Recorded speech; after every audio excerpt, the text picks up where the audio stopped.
all of us are being labeled and tarnished. And it has intensified in recent times because of the attacks that have been levied on the Integrity Commission of Jamaica. And I want to disassociate myself with any such attacks or statements on the part of the Integrity Commission, because the Integrity Commission is an institution that was established to protect the public resources and to ensure that we don't end up into what we would regard as a kleptocracy. And I've been talking to people across the country, and based on what they are describing to me, and they say to me as a parliamentarian, the public's perception is that we are operating a kleptocracy. And Mr. President, I don't feel comfortable with it. And it's worse because of how we are treating an institution, the Integrity Commission, that was established to make sure that there is integrity in public life. All of us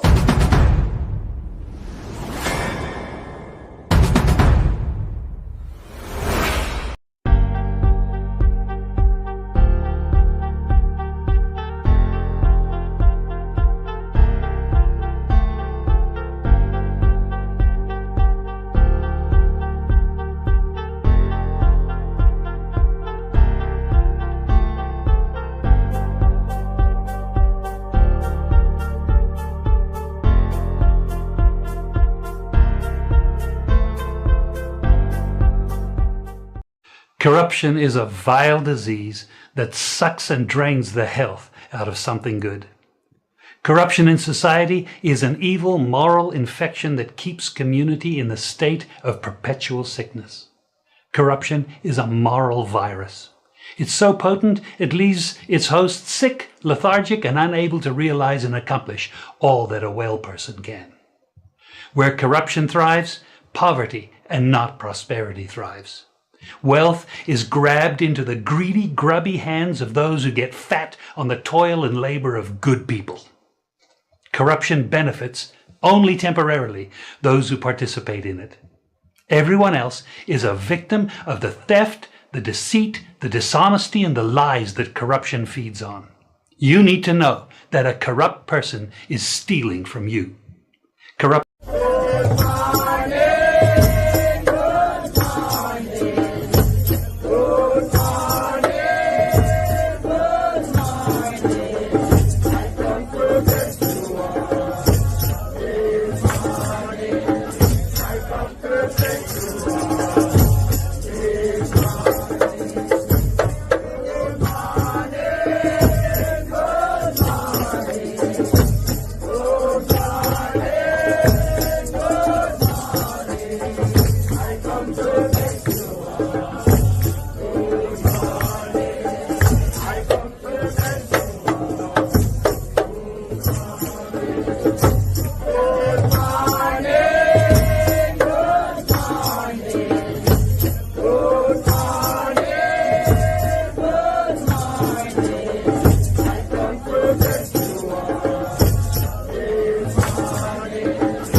Sorry, guys. Sorry. Sorry, I never know, say. You guys not hear me. People, good morning. One Ivy new news. Is this Ras Ivy? Yeah, man. Bless up. Yeah, man. No, people. Sorry about that a while ago. Me just realized, say, I was muted. People. Now, I am talking about the Spark program where billions supposed to spend on the Spark program. If this is how they roll out the Spark program, they feel already. That is Mal upon road, and they put the Qatar water upon top. Can glue something sticky all onto powder? Can the powder hold something sticky, which is the asphalt? They will put it on the powder, which is the Mal. Water going on that, what kind of recipe that? A truck drive over that, the sink and the mash up and the gone. Spark program now, Spark good, I see you know. Me see what you're doing. See the man at the green shorts and greeny there. You know, labor right thing are going on so. Yeah, labor right spread out this year so. Very unprofessional. Them not prepare. It look chaka. Look on the good. Look on the setup, man. You can see it. A man them put in a hole. Put the tarp on top and if you be comfortable with it. Right as I again, me know never hear me. But I say one man pan the little baby roller and about 100 man pan the other side turn up on the pan taxpayers payroll. Money are running and that's all money that's right now. 100 man pan the next side and one man they pan the little baby roller. The roller we pan one water for come mash it up. What's up? What's going on with the bucket? So you have bucket of tar water, asphalt, and one man just run off here so. Name a piece of food. Not unorganized people. This is organized. Now, sir, as a spark money I go, me see what I do, you know. Me see what I do. Look there. The man them take the shovel through the asphalt in the corner. The roller man just come roll it right over the grass. So there's no separation from grass and road. You want bet grass under the asphalt there, so. You want bet some grass under the asphalt there, so. Spark program, billions of dollars. Billions of dollars, people. Could they? That's what drew my attention. That little baby roller. Look on the corner of the road. No preparation, no prep, no clean, no consideration of no drain. So just put on the same asphalt on the same piece of road and mash up. Whenever I have no drain, and that's the reason why I mash up. Put on next piece of black sitting over it. Make it look good, man. Go take one picture, put on your page. We fixing roads. Look on the garbage, yes, sir. This is a joke, Jamaica people. This is a joke, yes, sir. This right, yes, sir, a joke. Spark program, a joke, gentle people. Now, we could go back to that wicked man. Because our brother here set up him son, you know. Yeah, man, you me not like how you throw your son under the bus. Yeah, that's what it look like to Carlos. Now, your son, look at now, your son that nobody know, we're going to see them on picture. Whenever I hear your son walk, I never see your son walk. I never see no video with him. I never see your son talk, never hear your son talk yet. But yet the man have a reputation, the youth have a reputation on social media. Are you about to me now? You introduce your son to the public. You brought your son to the public. One look at you when I see on social media. I never hear his voice yet. But you decide to introduce your son to the public as a father. Not in a good way, but in a wrong way, a bad way. For that alone, you should resign. You should step down, crime minister. How is it a father is going to lead them son in a dead-end road? How is it a father going to teach his son to skirt the law, rules, and regulation? Since you remove yourself from the whole of this estate bridge building, now you left your son, your business partner, and the rest of people, them unite and sister don't. Now you left your son to be scrutinized by the public. So now you have introduced your son to us, Mr. Wallace. Not for good reason, but for bad reason. No father want to see them youth on social media get beat up for something what the father did. Because me as a father, if I conduct a business a certain way, I may skirt it and make certain shortcut. If I teach my son about the said business or my daughter, I will not teach him that shortcut. No, I'm going to teach them the right way. I wouldn't advise my son to be in this pickle now. When you go up on social media, people are talking about your son. And you are the prime minister. So to me, I believe you set up a son. You set up a son. And that's why I talk about it from the other day. And yes, I went back and remove your son picture from my thumbnail. I redid my thumbnail as promised. I'm going to remove it. Now, even though I get beaten, which is fair game, the adult now, you push him out there in night. But decide something now, put him picture on my social media page. We can talk about him without doing that. But other vloggers, now ease him up. Other vloggers now have no mercy. Me and other bloggers are not the same. And them have all the right to do what them I do. I just me feel to do what me I do differently. Because you introduce your son to us a fair game. The boy an adult. Boy never have a job in his life. Never work. Me not see he work no way. Or him rich so. When he get money for buy shares, then I will give him. I will direct him, point me in the direction there and advise him. The little boy like that. Him don't look like he don't clean a bathroom. How him get so much money? Big old building like that. So much old people work out them life and earn a fraction of that. How your son get money from? Who advise him? Who influence him? It should have never be a thing where your son name come out there. There's somebody pan within a such man. You're not ashamed, you know? You know I'm not ashamed. You have your son out there. Name nasty up in the place. And vlogger, now have no mercy with him out there. No, I can't tell him to have mercy. No, man. Let's watch these people. I'll be right back. Of a state of emergency that was only limited to 3 parishes following the West Kingston operation. An incensed wholeness called Mr. Bunting rude, bright, and out of order. I don't just come and take figures gively. I take my responsibility seriously. Now you better, as Minister of National Security, stop this nonsense of telling people about, well, it is all our responsibility and nationally we must join together. When I was leader of opposition of government business, I came to you, Mr. Bunting, and I, Mr. Speaker, member from Central Manchester, and I sat with you when this nation had the greatest opportunity to bring crime under control. I came to you and I sat with you and I said to you, join us. We have criminals on the retreat. We were uprooting the criminal gangs.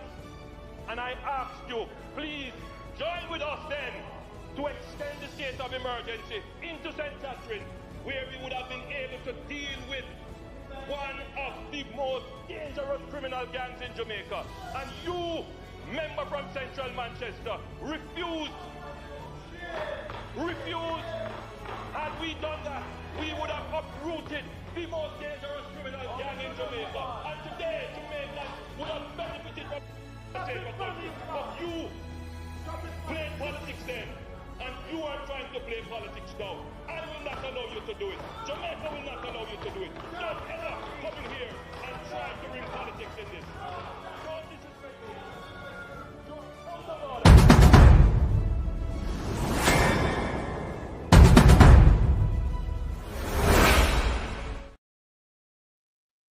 People, I'm going to turn up the volume and make you guys hear it good. How despicable this man is. Now, how did we miss all of this? How did we miss them signal here? How did we miss this part of this brother here? The brother here, snake on the grass. He knows to put on a show. He's an actor. Or did we miss all of them arrogance, gentle people? Or did we miss that? Wickedness increased. Madam Speaker, tomorrow the government will act to demolish those structures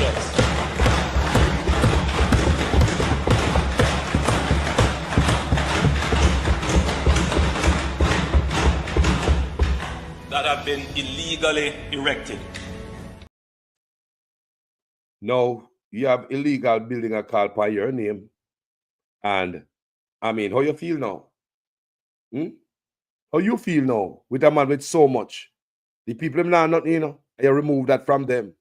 You with so much, a ball and a wine in the media. Now I have to let go of your stuff. But as always, you think little of the poor people in Jamaica. You're repeating what we already know. Yeah. What we don't know, how do we stop that from happening? And why do we have to do this? We have to lock down because the persons who are going to the corner shop on a Sunday or a Saturday or whichever day to buy the 2 pound of rice, the big jilla oil, the half of bread and so forth, and the half of chicken or chicken parts or chicken back. Those persons are not wearing their masks. They are not social distancing.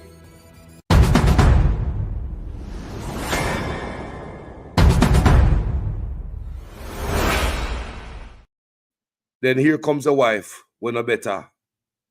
You say you got to tear down poor people's house.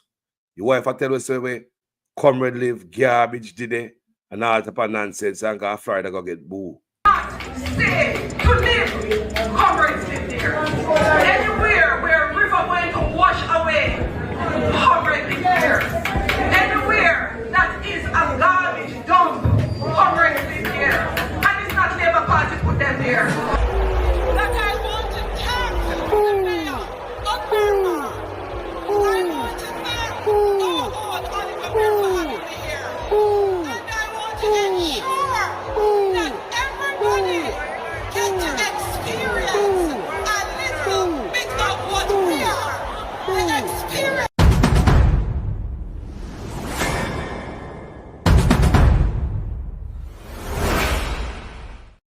May I go back as far as when this brother talk about say poor people are spread the virus, not rich people, Poor people are corner shop, pound of flour, big jilla oil.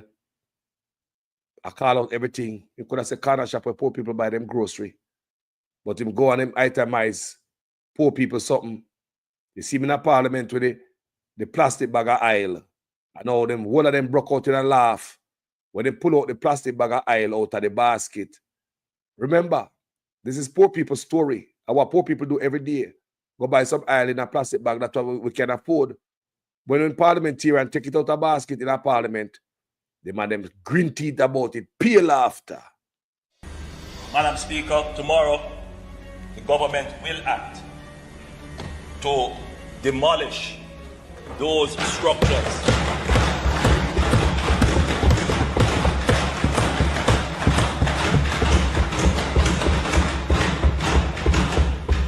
that have been illegally erected. It's always poor people problem for everything. You're repeating what we already know. Yeah. What we don't know, how do we stop that from happening? And why do we have to do this? We have to lock down because the persons who are going to the corner shop on a Sunday or a Saturday or whichever day to buy the 2 pound of rice, the big jilla oil, the half of bread and so forth, and the half of chicken or chicken parts or chicken back. Those persons are not wearing their masks. They are not social distancing.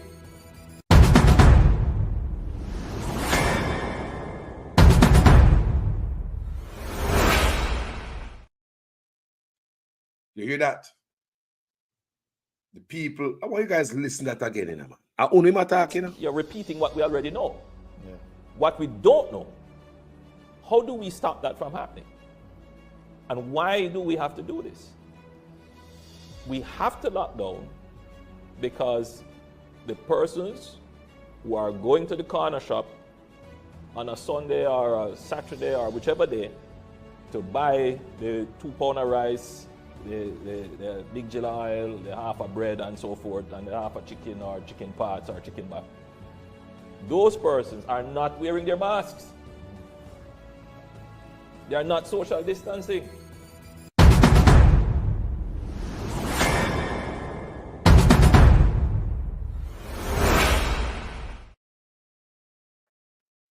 Pay crab to an arms house are going on another man of people. The man if you come out of office, no integrity. And them have the full support of the Labour Right Party. The whole of them are drag the country people in a mess. Jamaica can't get no lower people. The whole of them are drag the country in the mess, people. The JLP is bringing down Jamaica. There are people. There are. This is not the Prime Minister where I and I subscribe to. No. Let me read a piece of story for you. The father of a 13-year-old boy who brought his license gun to school in his backpack, reportedly by mistake, has been charged with negligent loss of a firearm. The 63-year-old Erwin Meadows, St. James resident, is also charged with failure to properly store a firearm. Him little son could have murdered people, you know. Don't. How is this father so negligent? Him little 13-year-old. Just the other day, a little, 7-year-old bring a submachine to school. Let me ask a question, people. How Jamaica gets so swamped with gun? How my country have so much gun, people? You think this is an accident? That government sit down there and how Jamaica gets so flooded with guns? You can get a gun quicker than you get a cell phone in Jamaica. If a youth now hold a gun in Jamaica, him no want a gun. Any youth now boss a Jamaica, gun in Jamaica, them choose not to have any. Can you tell me, people, when did our country get to this? How did our country get so much gun in it, people? That even baby can gun go to school. 7-year-old can machine gun school. 13-year-old can machine gun school. How did the country come to this, people? These boys, to me, people, I believe it's genocide, if you should ask me. Yeah, I believe it's genocide. Yeah. It's part of the trick. Then why you believe say healthcare can't save lives? See, doctor there, strike again, like they want to run after doctors them. Why you believe the healthcare fail to save lives? Kill so much people and them go down there. Why you believe say they don't have an ambulance? There's no care to save no lives in Jamaica. All the pointers in Jamaica is to take life. Look at it, good people. It's designed that way. Look at the whole design right before you. Look at the plan right before you. Gun swamp Jamaica. Police now look for gunman. Lot of hit jobs. Go on social media and see much crime on social media upon TikTok. The most bad man upon TikTok. They always ask, is the Jamaican law enforcement of pay attention to TikTok? There's a lot of crime being committed on TikTok and a daily in the public. Man, I say things. But these things are allowed to happen. You can go on TikTok. Any amount of threat and any amount of gun you got on this badness. No problem, man. The amount of gun. See how much barrel of gun them catch the other day coming to Jamaica. How many barrels of guns? The poor youth can't bring them gun there. All the pointers in Jamaica have to take your life, you know. The bad roads, them. Look how many accidents will take life on the bad road, them. The bad road, them been taking lives. All them accidents we have, a man has served with a patrol, but because they never report them. And because the road get bad now, everybody can't deny it. Even Andrew Onis was denying it at about say the road them not this bad overnight. The road them bad for what 30 years ago, so look nonsense, excuse. Until now, me live to see him call the patrol them a national emergency. Something we man deny all this time. So yes, people, the road that take life, the accident, no breathalyzer, so driver are allowed to drink him rum and carry passenger. No seatbelt enforcement. Me no see that. So the man meeting an accident, you just flash out of the car, in the car, you just bounce up all about, they broke up yourself. Nothing to restrain you in the seat. All pointers is to your grave at Jamaica. You meet in that accident, no ambulance now come. All pointers is to the funeral home. When you meet in the accident, you are bleeding and all them things, the police come down and come pick up truck. At Jamaica, that the pickup truck hot, the metal hot, like fire, upon you. This is the same bed that the pickup truck they live for people where bleed. You know when you go up on a hot surface, when you're hot, you leak out faster. By the time you go to the hospital, all road lead to the funeral homes in Jamaica. It's genocide. Maternity ward. How many babies are dropped out down there? The material said they must spend the most. But we don't see it. The money must go. Mr. Tufton told us last year that he raised the budget, the health budget, from $60 billion, where the PNP have it under, since 2016 them come in, to $140 billion in 2023. 2023 is last year. May I ask where Mr. Tufton do the extra $80 billion that he add to the budget? Me just want to know. Where is that $80 billion that was added to the budget? You see it, people?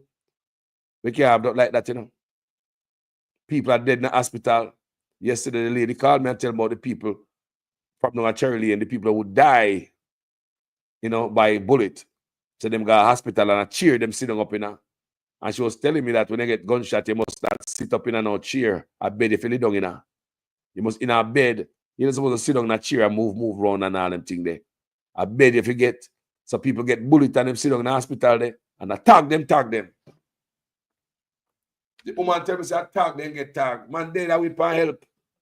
But Mr. Tufton I tell we say he spent another extra $80 billion to the budget last year. But poor people can't see it, you know.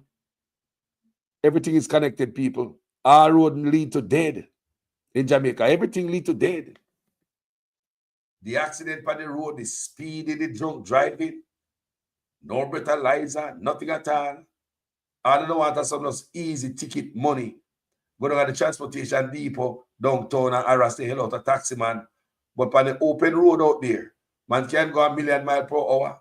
Man can drunk and drive. All road lead to the morgue in Jamaica. Every single one of them. Mr. Tufton in the hospital like a garbage heap. But you're coming out here, tell us bull crap, bro. Unacceptable. I'll be right back after this short break. Oh yeah. So go bona we Mobali nanga Stay to live. Comrades live there. Anywhere where a river went to wash away, comrades live there. Anywhere that is a garbage dump, comrades live there. And it's not Labour Party put them there. That I want to tax the mayor of Manley. I want to tax Auditor here. And I want to ensure that everybody gets to experience a little bit of what we are. An experience.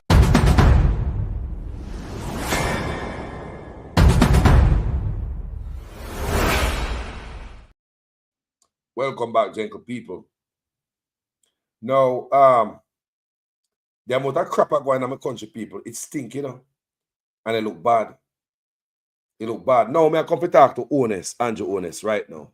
Such man, come here. Okay, you're doing some stuff out there, take people for idiot. Andrew Honest, where you know, say, hold on.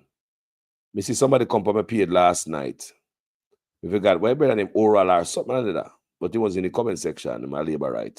But you know, I mean, he never posed a problem, but he was saying that how the country is doing good and the economy was doing good. But Oral, if you watch me, and when me done the video, me go back to my comment section and I find out say they ask question and I tell me say the economy I do good. The Prime Minister tell you that. This is what the Prime Minister tell you. That is why we did something like the reverse tax credit. Never before in Jamaica's history, where the government is giving back to people who earn less than $3 million per year. Never before happened. That's a way in which we are making sure that the dividends of the good economic management reaches to the people. Yes, good economic management can yam. So all of them nonsense the Prime Minister tell you believe him. On this platform, we don't believe a number or a letter will come out of this administration. Believe me. No statistics, whether crime, employment, or anything.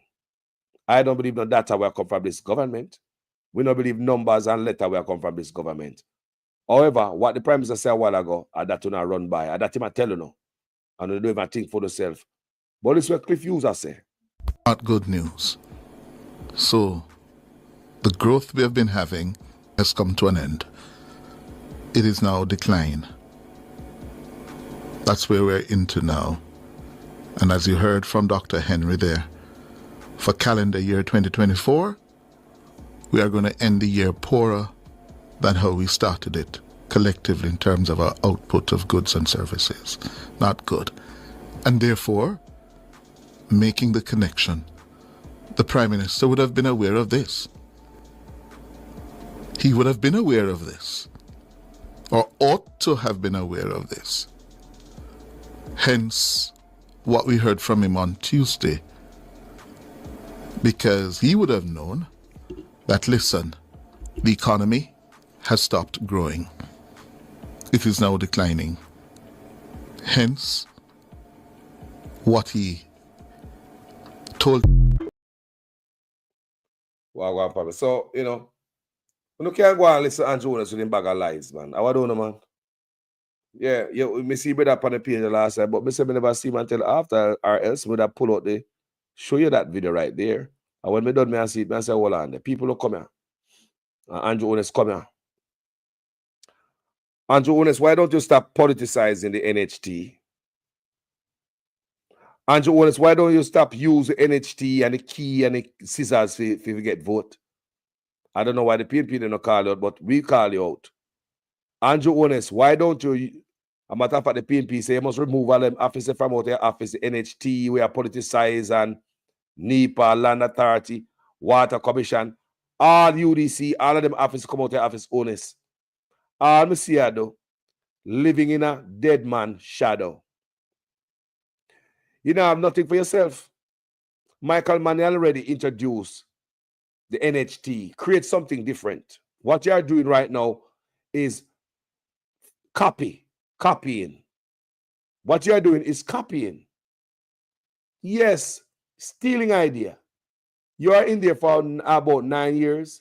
You're supposed to be smart and bright. You couldn't cope with nothing you think what Jamaica need. Nothing, like Mr. Honest, seriously. Apart from the joke and the cashlessness and some more agreement, yeah, you could see something what Jamaica really need and implement it.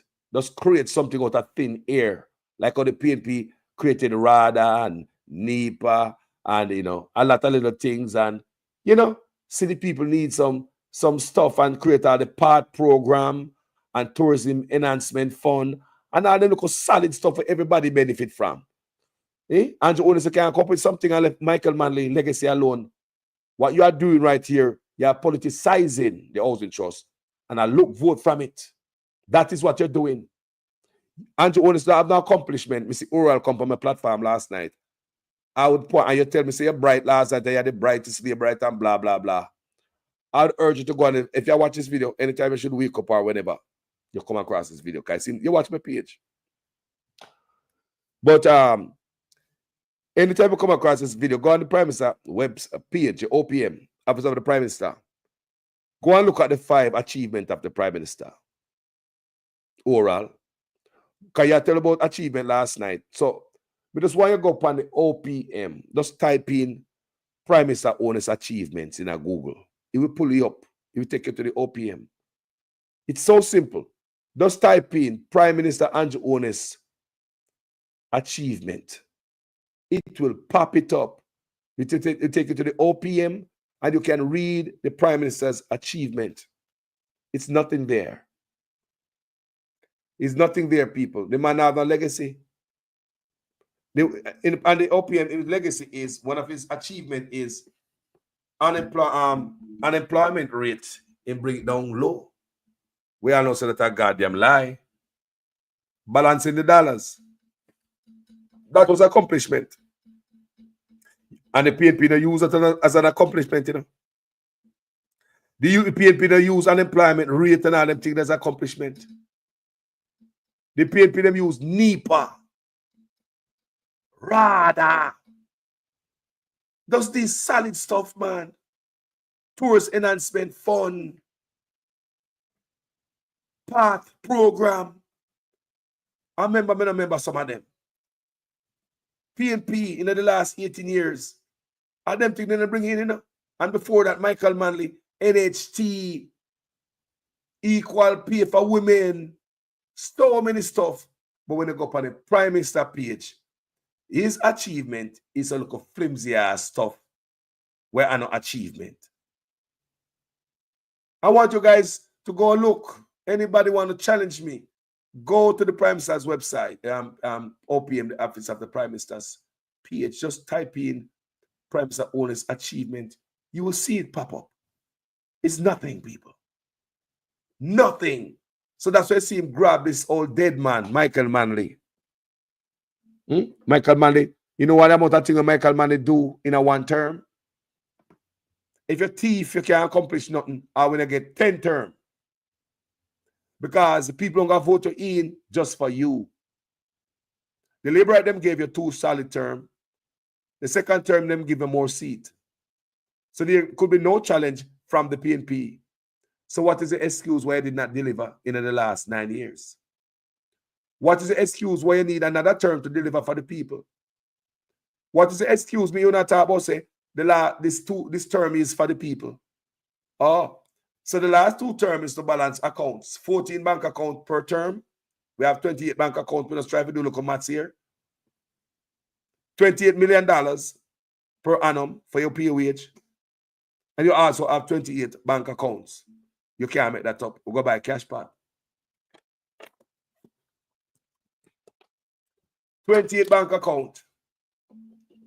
Get $28 million pay raise. And it's the same brother who told us that politicians must get minimum wage. You remember that? That's how we don't say you're deceptive, brother. All of them promise when they come in the office. You're deceptive. Stop going around Andrew Owners and embarrass people. I'm going to do a standalone video again, you know, on this topic. Nobody wants to see them facing in a picture, Mr. Owners. Pick up on your page, but stay there forever. When you look at you, them grow up, they don't want to know, say, make everybody know, say, government have to give them, they support that government have to give them a house.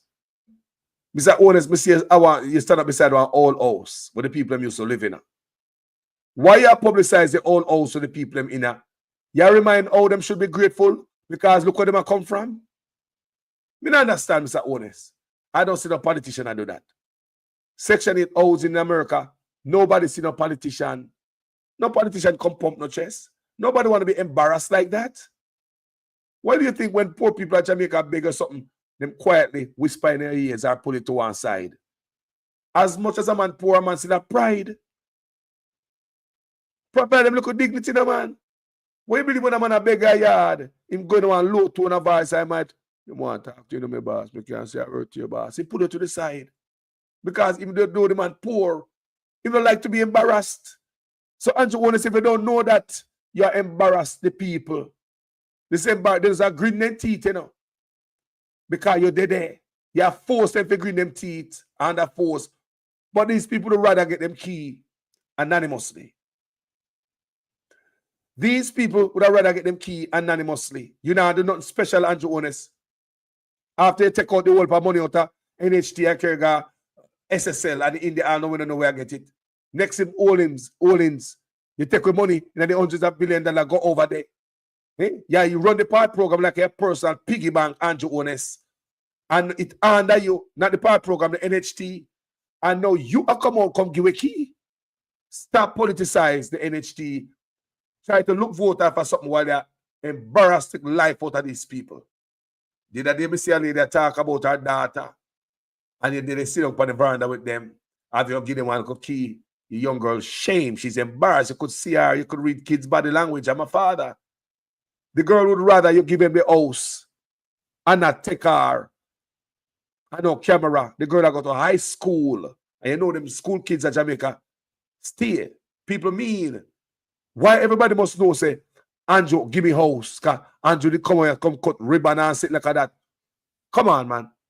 Social housing don't require all of that, Andrew Honest. You are using it for votes. That's what I believe.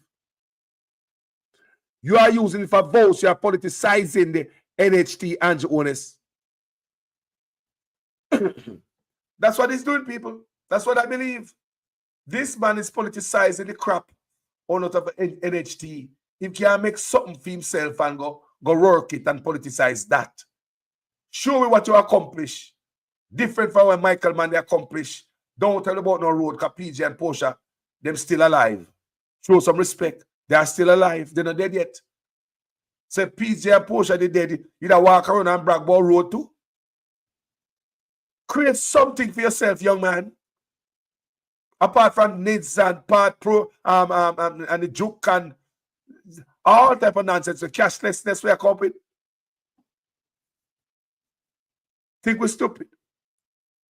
And me pay attention to what's going on in Kenya with this cashless stuff and this ID, digital ID, what am I deal with? May I read somewhere where some people say they might give the baby microchip. Bill Gates had give them a Kenya. Remember me did the thing last night? May I read up on the people? May I get more knowledgeable on it? May I done it? May I get deeper in it and do different research? So you and Kenya PM, I get used by whoever I don't know or not get pay feet. Send the soldier and guy 80. You and Kenya, boot licking, slave-minded kind of leader. You and Kenya the first to have troops on the side of Haiti. But you and Kenya have pushed this digital ID. Yes, people. This digital ID. And they are pushed back in Kenya because the president has said, no, they're not giving no microchip to baby. But Bill Gates did make a talk, a speech. People, I'm telling people, I do my research and I will show you all of that. I am doing my research. Because remember, since I brought it up yesterday, after running by a video, me say, me couldn't guarantee the accuracy. Me until we do some research of my own. Me still I do my research, people. Yeah?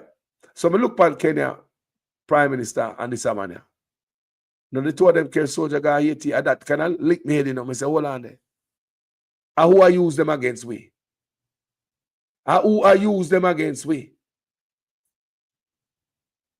So we see articles where they say, BAB, I get what you call it again? ID, digital ID. So them inject in them hand between them finger. Eh? And that may I hear people. May I read it. But may I say, the government of Kenya I said no go so. They must say no go so. If you take money for sell out to people, you're gonna tell them the truth. You know everything, and it's a project, people. It is a project, a test project, test dummy. Don't matter believe for a minute such man wouldn't take money if you test stuff from there. Africa is a country where get them test medicine on. Man make some medicine in a lab. How you gonna know if it work on people? You only check it, you don't go use it on monkey in the lab. But you have to find out if it work in America, in the West. Who best to test it out with more than the people them who are less important in this world? Because the only thing that make them different from us is financial. The financials, that's all. But we are man, same way you are man, we're not different. So why the difference in treatment? In Kenya, people, and I want you guys start pay attention, do the research, yeah? Do the research. Just like I'm not follow Jamaica government, I believe Jamaica government The Kenya government, me not believe it. Me not believe them. Black leaders are selling out them. I've been selling out them people for years. It is social media where I come show you what I go on. Me already show you how Andrew want to sell you out. With the offices were under him. Who him sell you out for? Rich man, white man. Right? Remember them going on Negril, take away the water from the people, them give them shit water. Take away the water from them, give hoteliers. White man, give a white man with water. And truck water to the people. To the cost of $100 million to the people. You take away the water, you make us struggle, you make us suffer. And to tell us thanks, you cost us $100 million on top of it. Nigger people have no water. Why they did that have no water? Government push out $100 million to ship water in a trucks to the people. Sorry. So the white man is winning all the way to the bank. Him not have no water to build him construction. Because the water that is coming from the Lagwood plant is going straight to his big 1,000-room hotel. But the little peasant them downstream, we down a Negril, them not no water pipe, not even air come out of it. Your government claims say them have this little fake ass drought and Negril. I'm tell us that ears was showing us on boat, say water down there. Take away clean water from the people, send shit truck. Till the health department have to warn us about cleanliness of the truck and the particles in the water, odor and color. Say for look out for shit water. All the while, the rich man, all right. No disruption in construction. Because you cut off the water from the people and said, all of the water to this. What else your government won't do you? Remember, NWC is in a Suchman office. And even though Matthew went to Negril and tell the people them lie, said this hotel I use reverse osmosis or desalinized water, Matthew couldn't go make them the statement there unless he run it by Suchman. Suchman give him the basket a lie out of him shipload to go and Negril go tell the people them. So what you see happening here, Suchman used the National Water Commission were in him office to serve the big man and hurt the people of Jamaica. Let's talk about NEPA. Heard about the fish kill, the oil spill. But the government protect them rich friends still. None of them on the riverbank cannot go sue these people for lost wages or health or whatever harm the pollution in the river, oil pollution cause. Because your government, Andrew Honest, side with the man who own the plant, the rich man, the white man who own the factory, over you so you can't go back and sue. You can't even sue. The government, NEPA, Andrew Honest, protect the government, protect the company against you, the peasant. So you guys are fixed. Fixed, man. Fixed. Let's go to National Land Agency or Andrew Honest use these agencies in an office to hurt the small poor people for the big one, the big man. Right? Now let's go to National Land Agency, where everything is under. Bernard Lodge, where they tear up the people in the house. That's all Andrew Honest doing. Andrew Honest use the power where the people them give him, not to elevate the people, but to hurt the people. National Land Authority or agency is under this man in them office. What him use that power to do? Hurt the poor people for the rich people. Yeah, man, come back and woman Andrew Wallace pays for real, man. Come back and man and parents better. Because watch out.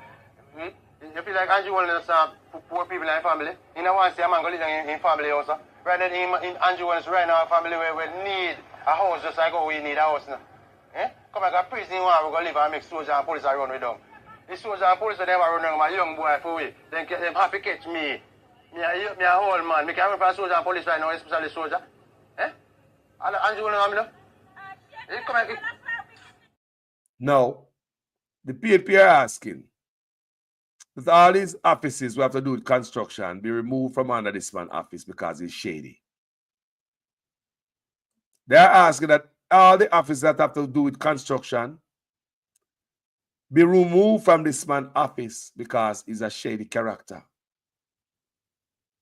Now, Norman Brown in Brethren, business partner, is over UDC and Housing Authority, all of which are under Andrew Ones. So Norman Brown in Brethren report back to Andrew Ones. You can't make this up. So what I'm about to play for you, I'm going to play it many, many times. But since this breaking news lately, things start to get clearer to us, don't? The Bernard Lad situation, what they are planning, and the construction, the man over UDC land, Agency of Jamaica, and them in a hustling. Listen this. After the man, remember him a build illegal house, you know. It a call upon film him say him hand it over to other people, him have no share part of it. I'm a fight hard and I make nice because you know want the room them knock out. But the man go take away poor people house where only can afford few blocks at a time. Listen to the man and they can hear say him and him brethren have a grand plan for Jamaica. And if them should remove all this office out of office, me I wonder if he would be talking like this, what you're about to hear now, like a real estate salesman. Has been put on hold, at least for now, until a meeting is convened with the government and the Sugar Corporation of Jamaica, SCJ, to work out the way forward. Prime Minister Andrew Holness, who visited the community today, told the residents that the area will be developed in an orderly way and they will not be left out. Kirk Wright has this primetime news follow-up. The residents eagerly awaited the arrival of the Prime Minister to hear the government's next move after demolishing their structures. Immediately after he arrived, he convened a meeting where he made this announcement. This community and this area is about to experience a change, a transformation. We have put in place a master plan that is going to bring 15,000 houses into this area. Not for rich people. And with that, the Prime Minister declared the options available. You will have options to acquire the land itself. You will have options to acquire a starter unit. And you will have options to acquire a full unit. Presently, we were modeling our target prices as to the prices that we have been giving in Catherine Estates, which is just across here. And those units are about 6.5 average $1 billion. Good news, but the price point sparked questions of doubt about affordability. The Prime Minister assured there was no need to worry as persons will be able to obtain mortgages. So you will be able to buy your house and pay over time. The same way you're doing it now in incrementally building out. But when you go this route, you get your full house in a community. Some say they weren't convinced of the Prime Minister's plan. You know, don't you know that he's lying, right? Because me know a lie, I tell, right? And in the first instance, him should have found out all of them something before him demolish the building them, right? And then him come back with him foolish now. Remember, you know, him say, we are criminal, you know. Me hear in person and then him go tell her right there, say him did not say it, and me have to come up and say it. Yes, him say it. The Prime Minister told the people that it appeared they were scammed because the government has no record of them paying for lands in the area. Now we need to know who did you pay. We want to be able to assist. But if we are going to assist, we need to have clean hands coming to the table.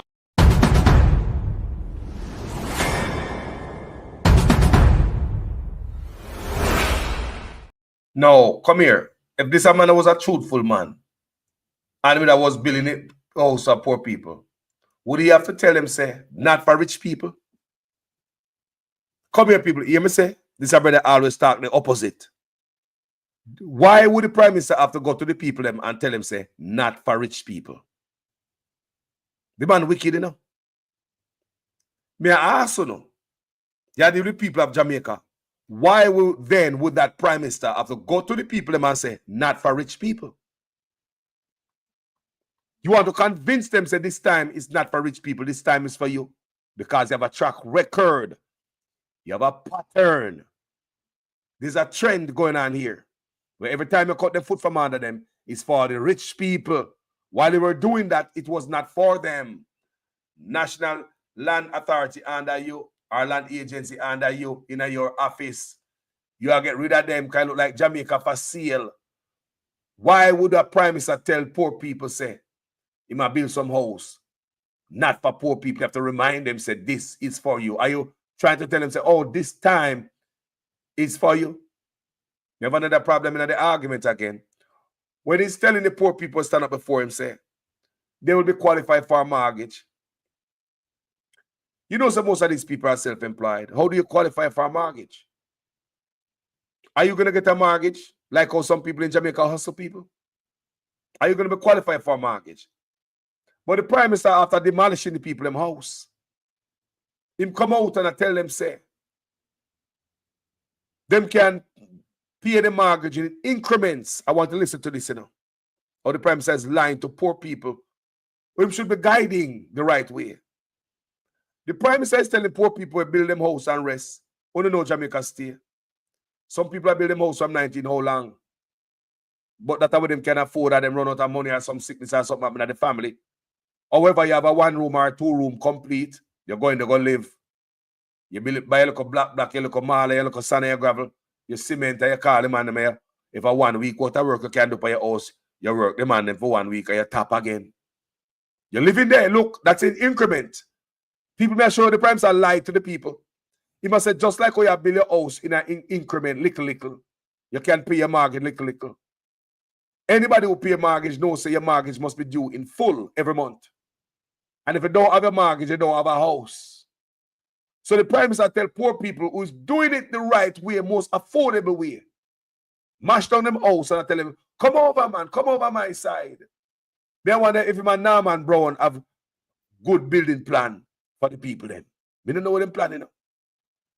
But they might tell the poor people, them people, I wonder if you understand what Carlos I try to say here. Many of we come from Jamaica, all of we, mostly. And would I see Jamaicans that build house? Them live in a 1 room, start build around them, and then live there. Nobody can take away your house. You're building your house in increment. Little by little. Whenever you find some material and when you get some money, you buy a couple more block, 200 block. You try to bring up the room to at least to the cantilever, to window height. I saw go people, poor people story that. And Andrew, when it's going like him, don't know it. But to go to poor people, you are a wicked man. You are a wicked man. You have a much house and you pick the rich and everybody around you. But you go to poor people, we are building a little house in increment. Little, like how them can afford it. Mash it down and I tell them, say them qualify for mortgage. And I tell them, say, just same way, or them, they can pay for mortgage, same way in increments, same way like how them build them house in increment, people. People, was that a true statement the Prime Minister made? Can you compare mortgage to building a house on your own, little? Can you pay a mortgage, little people? Maybe you guys know something I don't. Can you give a piece of a mortgage and me not have no mortgage in the next 6 months, like when you can buy the cement for your place or the material and pay the tradesman them? More have you know? So the Prime Minister go to the poor people them, mash down them house, and tell them say, them can't qualify for mortgage when they know say a goddamn lie most of these people know. Anybody ever have a house or somebody know say how to qualify for a mortgage? The poor people not going to qualify for a mortgage. But the Prime Minister, about this years ago, develop. I want to listen one more time here. When me I listen, you know what come to mind? Iman Gaston, bro. Norman Brown, in Bridging over UDC and Housing Authority of Jamaica. That's what come to mind. People, when me hear the conversation, that's what came to mind. Him and his business partner when put over UDC, Housing Authority Jamaica. Him already have land and water under him and NEPA, the environment, everything settled. Him have the whole package. Listen to this one more time. Has been put on hold, at least for now, until a meeting is convened with the government and the Sugar Corporation of Jamaica, SCJ, to work out the way forward. Prime Minister Andrew Holness, who visited the community today, told the residents that the area will be developed in an orderly way and they will not be left out. Kirk Wright has this primetime news follow-up. The residents eagerly awaited the arrival of the Prime Minister to hear the government's next move after demolishing their structures. Immediately after he arrived, he convened a meeting where he made this announcement. This community and this area is about to experience a change, a transformation. We have put in place a master plan that is going to bring 15,000 houses into this area.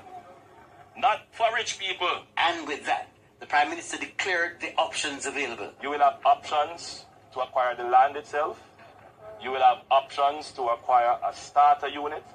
And you will have options to acquire a full unit.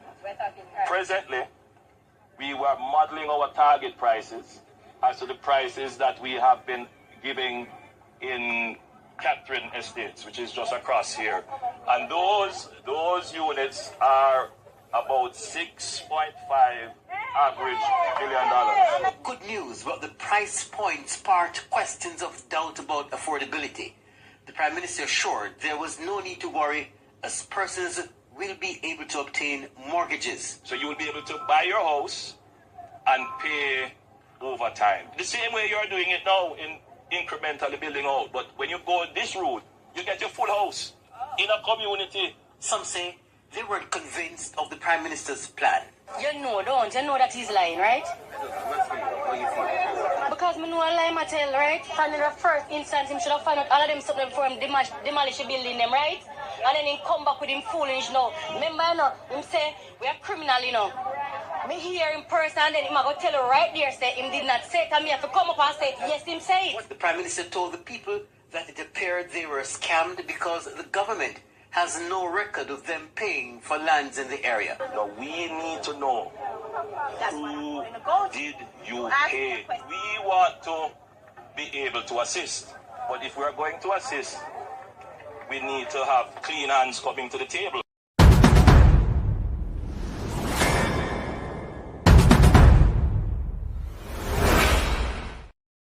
Hear who talking about clean hands? Eh? Hear who, when him and him business partner run off certain part and have all his offices? Eh? Chaka government. Eh? Hear who talk about clean hands at the table? Mash down the people in house. And you get a chance to build a mansion. And you build extra room. Eh? Name it a call for you, say enough for you. Right? Get a chance to build a mansion, you build extra room, and now you violate the code. You're ball like a baby. Listen again, this lady was right there also. She said to the man, say she'll be like 8-bedroom house. We are picking them. She buy her land and never ask no question. You just go over there, go tear it down because you can. And the rest of them in a parliament are pound desk because you announce. If you go tear down people's house. Madam Speaker, tomorrow the government will act to demolish those structures.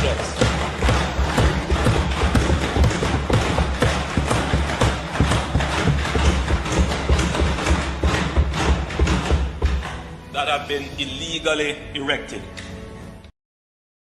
You heard these people, man. Look at these people. Look how they're frightened. You frighten them. You remove the life from them.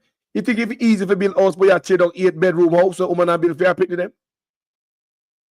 They appear woman over there. And pick them, you know, see no gang member, nothing at all. The gang member you talk about are the principal of the school where you know about. Want to let the case there. Like Rowan Reed. You think it's easy to build one room, you don't care for. You just go up with a few black card, the foundation and the steel just come out of the ground. You know, easy to build house in Jamaica, Mr. Honest. But you can just willingly go mash up people also. Is it because you have planned with Mr. Norman Brown? So the people is not a part of the plan? That's why you have to remind them, say, not for rich people. Are you a prime minister for a rich country? Are you the prime minister for a rich country? Then why you have to remind poor people, say it's not for rich people? Chickeny business in the pan, man. A mother living in a rent house that rent raise every 3 months. I am very uncomfortable. Building an 8-bedroom here for my kids. And before you even come and say something, they even say that we were issued with a warning. Was a lie. That was a lie, and it was written from the person. That is also a lie. No, and they didn't find out how we got the lie. It wasn't captured by me. I paid for my lie. Okay. I paid 3 times because I couldn't afford it 1 time. Well, you made down payment, installments. Okay. I got my receipt. When we examine the situation, we only acted when we were certain that certain steps were taken. So we had the evidence of the posting of stop orders. I will. So no, you. That's a lie. Please. I'm going to respond to her. Please, allow the lady's question to be answered. Right. Please. I'm going to respond to her. Please, allow the lady's question to be answered. Right. So that's one. Then number 2, the land that you claim to purchase, right? The government would want to know.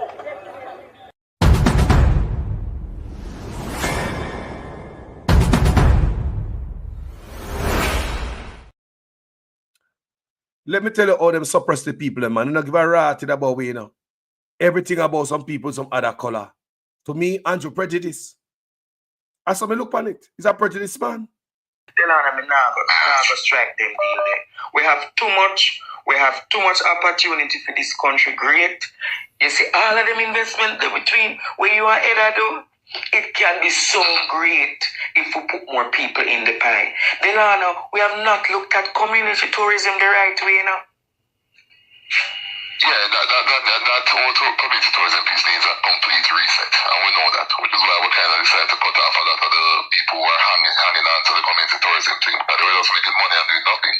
Yeah, that auto community tourism piece needs a complete reset, and we know that, which is why we kind of decided to cut off a lot of the people who are hanging on to the community tourism thing, but they were just making money and doing nothing.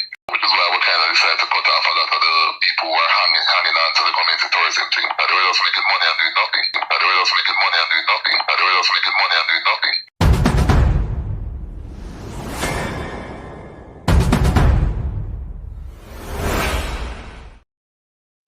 So you see, say, them boy have nothing planned for me. Don't it? Me show you, me make you hear it, you know. Me now go to think, me can bring the information to you guys, and you guys can make a choice. But for right now, enough things now go on, people. Money I miss everywhere. I may have to play this pretty much every day, make you guys hear how much money I'm missing out of their country. Where are the appropriate checks and balances? That's the question being asked by accountability watchdog JAMP. It comes following an extensive dive into the Auditor General's report into the various ministries, agencies, and departments. O'Shane Masters reports.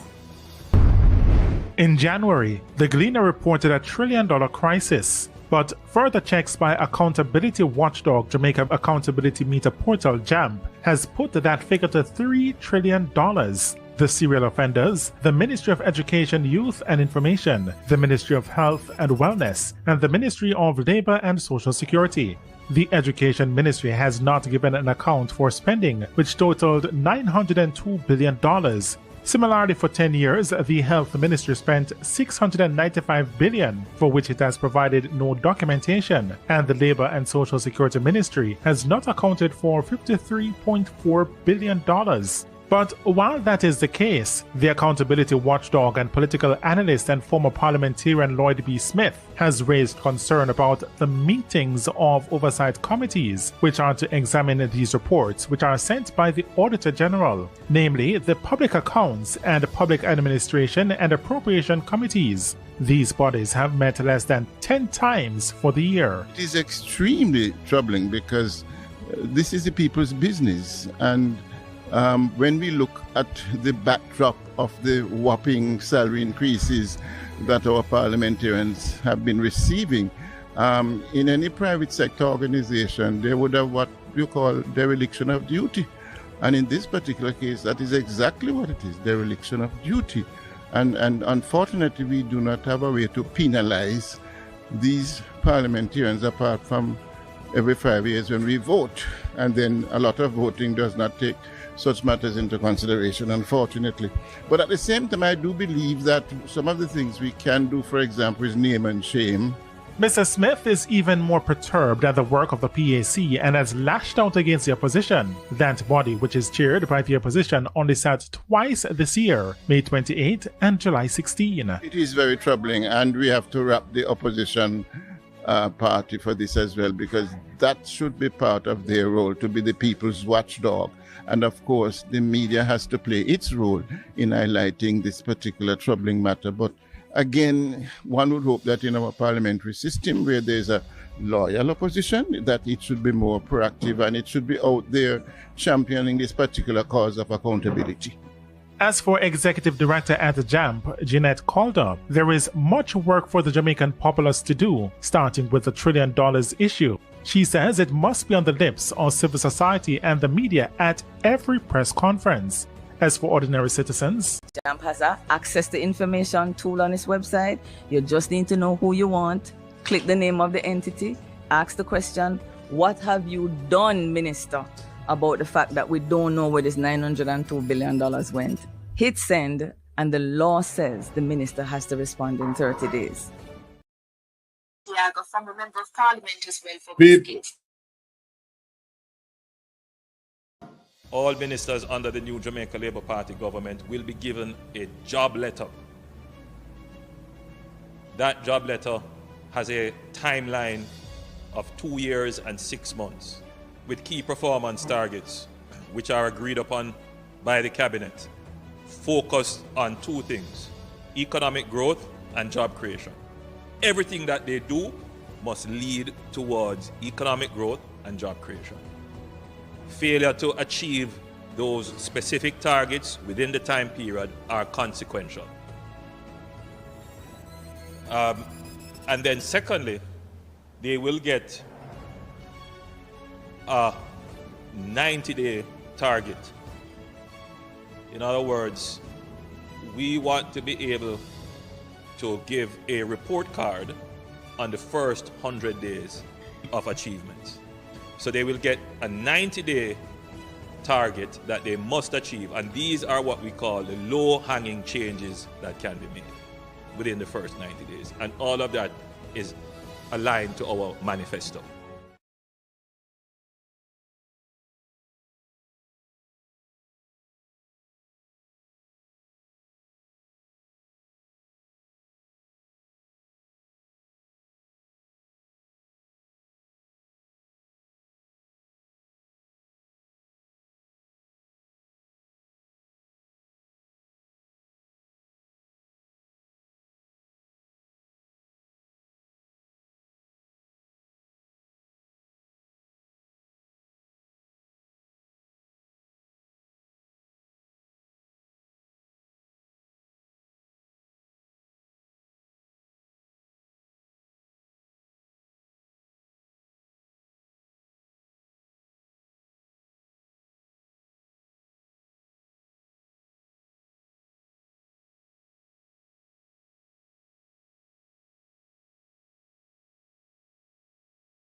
It was designed. I'm sorry, family. I'm so sorry. Thank you, Jason Keane and Raymond G, for telling me that men don't hear me. Manners I respect. Christopher Lawman, Christine, Jamaica First. Yeah. Hey, Serene Sue, I go on there. Now, me about to play a clip for you guys with Edward Seaga. This is 14 years ago. I want you guys to listen it. Me not put it in my library yet, because while I was researching this morning, me pop up on it. I'm going back. I want you guys to see what Eddie Seaga is saying, and in this clip, he's talking about the Tivoli incursion You see it there? All right. Do this what I talk about. I'm going to say it was quite interesting. Tell me if you not hear it. In the one model based upon the research work that I had done. How much of this, Mr. Siaga, would you take any responsibility for creating? Me? I created a community which was a model. It was designed as a model based upon the research work Can you hear? that I had done in the years before I became involved in political life. To create a community in which there were social services from the prenatal period,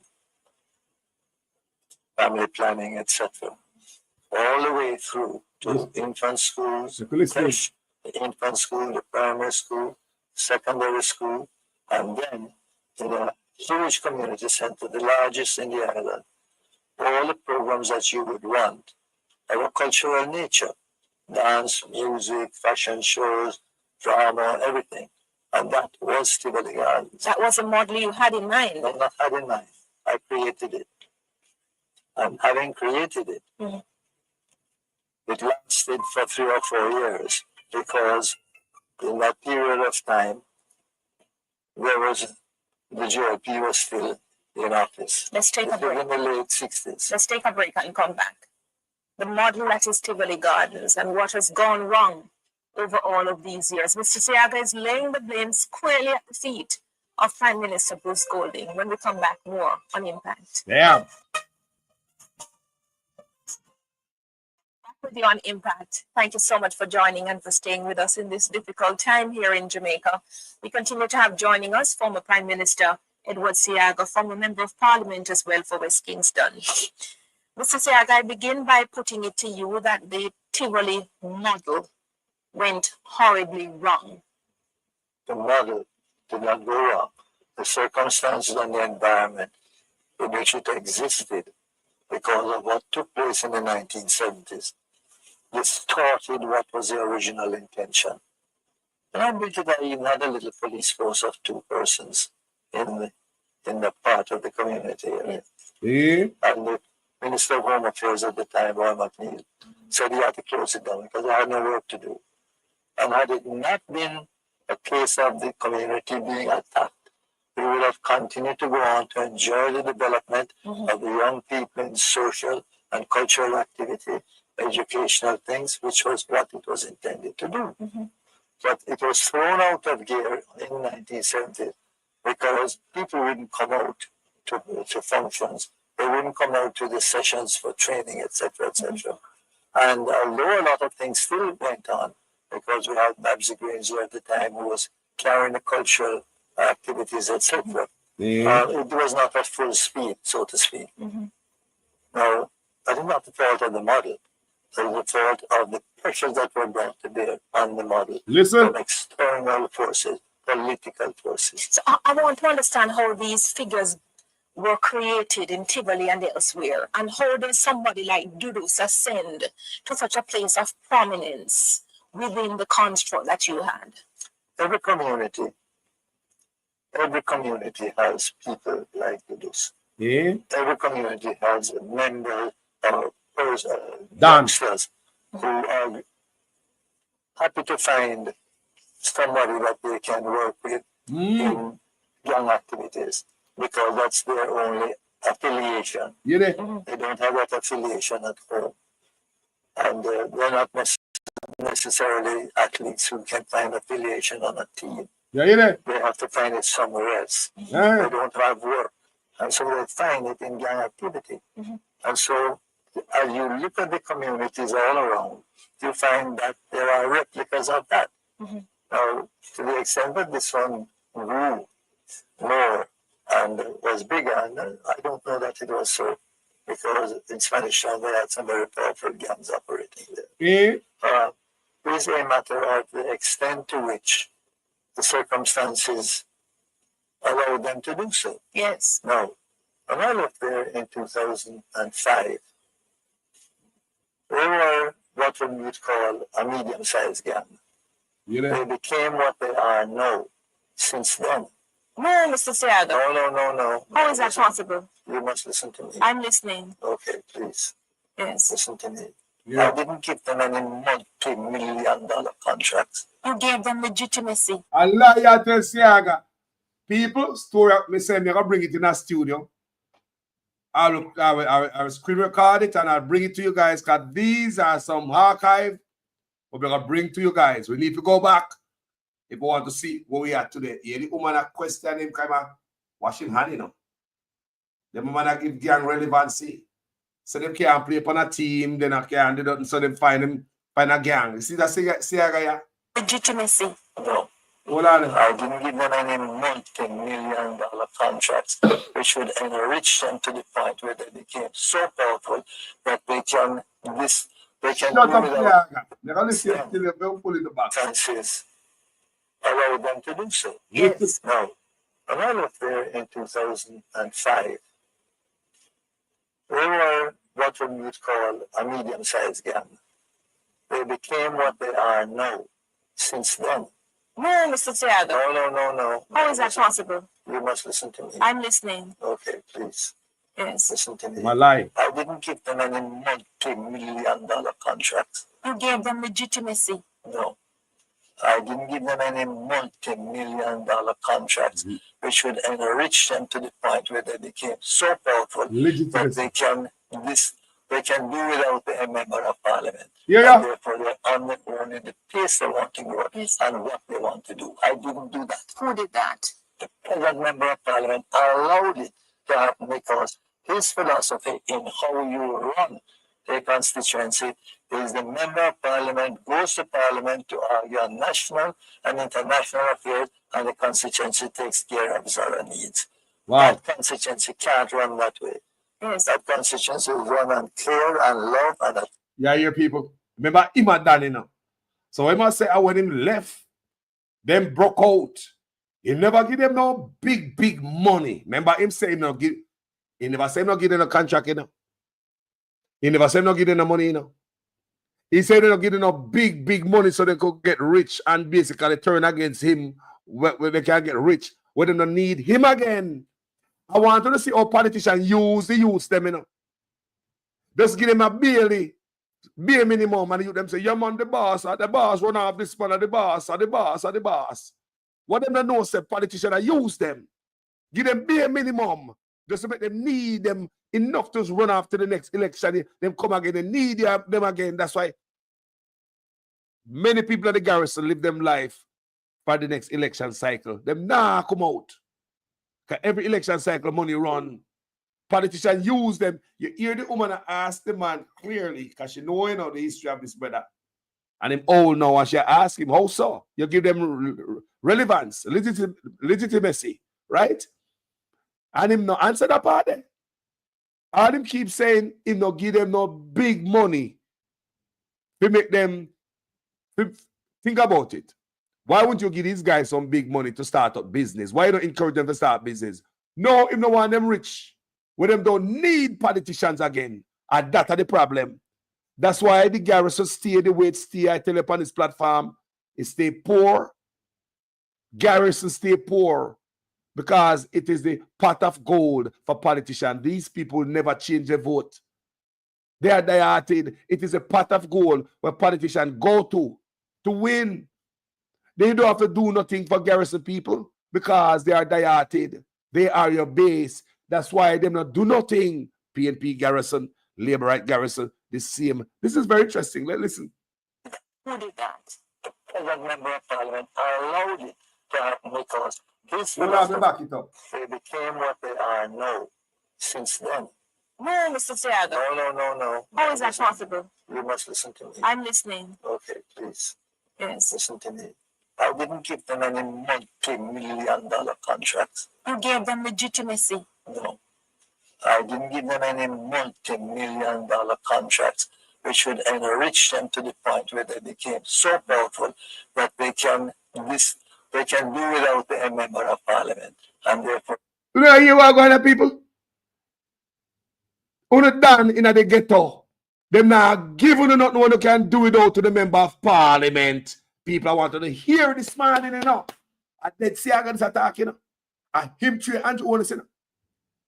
Him not gonna give them nothing when they can do without them politicians. Then why you believe the garrison stay so? They keep you poor. So you always have to depend upon them. You can't do without them. Not even the Dan. Not even the Dan. Dan is under the foot of politician too. You know, have to hear from the real Dan of all Dan. See, I got this, you know. They were what we would call a medium-sized gang. They became what they are now since then. No, Mr. Siaga.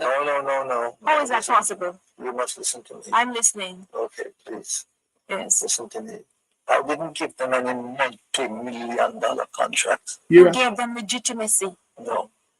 I didn't give them any multi-million-dollar contracts which would enrich them to the point where they became so powerful that they can do without a member of parliament.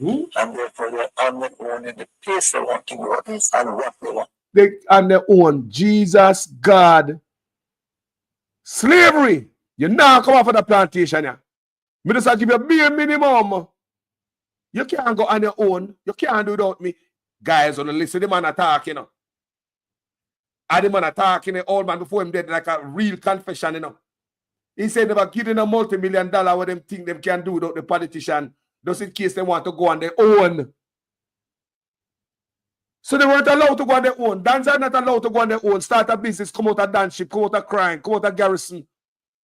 Dans are not allowed to go on their own. I want to listen, you know. So they think a different thing I want in Jamaica now? Lord Jesus, that old man. To which the circumstances allowed them to do so. Yes. Now, when I left there in 2005, they were what we would call a medium-sized gang. They became what they are now since then. No, Mr. Siaga. No. How is that possible? You must listen to me. I'm listening. Okay, please. Yes. Listen to me. I didn't give them any multi-million-dollar contracts. You gave them legitimacy. No. Yeah. I didn't give them any multi-million-dollar contracts which would enrich them to the point where they became so powerful that they can do without a member of parliament. Wow. And therefore they're on their own in the place they want to go and what they want to do. I didn't do that. You did that. Wow. As a member of parliament, I allowed it to happen because his philosophy in how you run a constituency is the member of parliament goes to parliament to argue on national and international affairs, and the constituency takes care of its other needs. That constituency can't run that way. Yes. That constituency will run on care and love and attention and sustenance. And I gave it that for over 40 years. And you can't walk away from that and have somebody come in with a hands-off position. But you did. Just a minute. I told Bruce that he should not take the seat. I didn't want him to take that seat because I know the man. And I know he couldn't handle it. He couldn't handle what? Dudus? He couldn't fixation with Dudus, and I don't. I thought Dudus Tivoli was much about Dudus and not much more. When you see you're part of those who have an entirely wrong perspective. Please correct me. He couldn't handle a constituency which required a lot of time, which required a lot of attention, getting to know people and people knowing you and bonding with the people and the people bonding with you. That was how I ran Tivoli. It was one family. They have often heard me say that Tivoli was West Kingston was my extended family. Yes. That's how I refer to them. Now, on that basis, I knew he couldn't do it. Who could then? Who could? Ramsey Grange. And that's who I wanted to succeed me with. And you told the party that? I told him. Oh. I told him that when the time came for selection. Hold on, so Babs was supposed to turn the next prime minister. A dead man, I tell you, people. It was Babs Grange who was supposed to be selected to become the next prime minister. Babs Grange, when they say that, don't say that on a subject.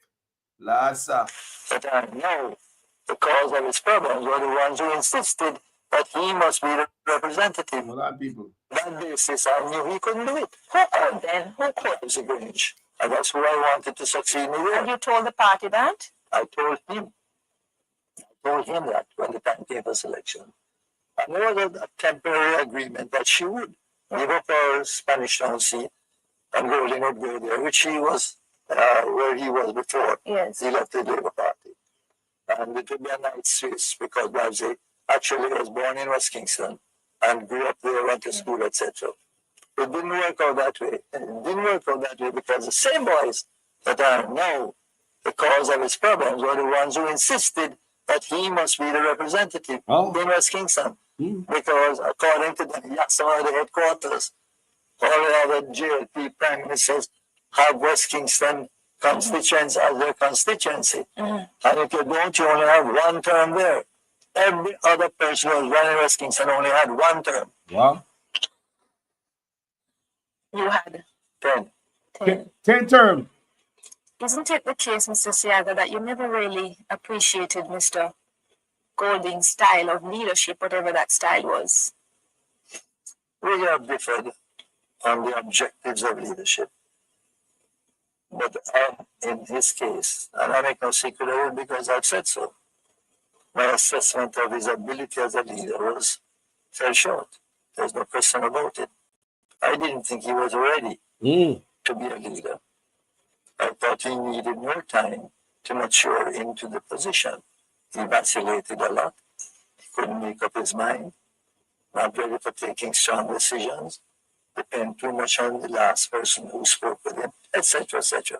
Certain weaknesses. Correctable, but he didn't have that position at that time.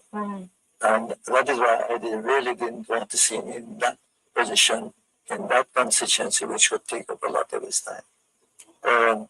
It wasn't to be so. In light of therefore, he got himself into a problem with the wrong seat and the demands on his time. Yes. And the other things that he has had to deal with, he just can't handle them all. Yes. And in light of all that has happened, and the state of public emergency, and the fallout in the international media, particularly with the United States and so forth, you lay it all at Mr. Golding's feet. You lay it all at the leader's feet. The buck stops here. It doesn't stop anywhere. It stops here. If I'm the leader, it stops there. So whoever is a leader has to take that responsibility. But in this case, he identified himself as the leader in stopping the warrant from going to court to get the declaration, in stopping and intervening in the process by which the court could have gone to court to get the declaration, which he didn't want to do at first, but he had no right to interfere in it.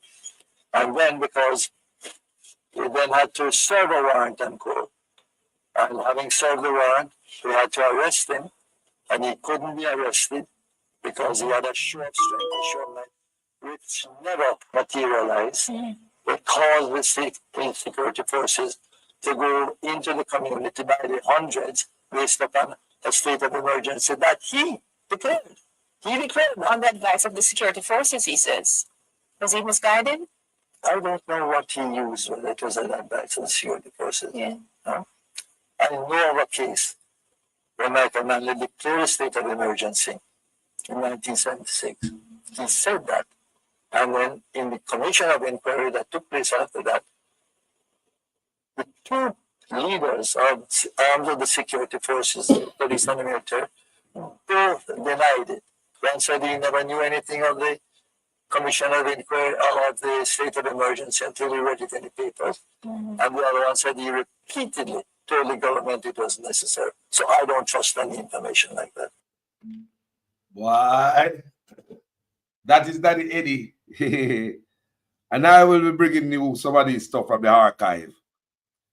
We have to go there, people, to study where the hell we at in this time, people. Look on the good.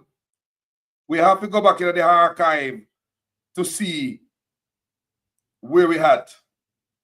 Yeah? Analyze. So, since we play Siaga, make you a piece of Michael Manley now. I don't know picture him upload right now, but make you a piece of Michael Manley. What is all about then? Don't. Yeah, man. Make you a piece of Michael Manley. You're one of the greatest leaders in a Jamaica voice. So, I want you to understand what Edward Siaga said this up. Edward Siaga said, Him never give the gang multi-million-dollar contract. He just give them sit for sweep up street and look patch road and look nothing, look dirt. And them thinks of them rich and them think them good. They don't kill anybody for the boss. That time the whole time the boss a trick no. Because the boss could have given a multi-million-dollar contract, but that was given to them, the man that they roller. That's why up till today, you go to the garage, there's some man in there, can't come up and say them are done for how long. Can't come up. Who used to come up? And some man who no go campaign for them. Some man who no go conference for them. A man who no put up finger and fist for them. Me do them a video all the time. Some man who have some plaza. Some man who have some cope and some command with some big belly.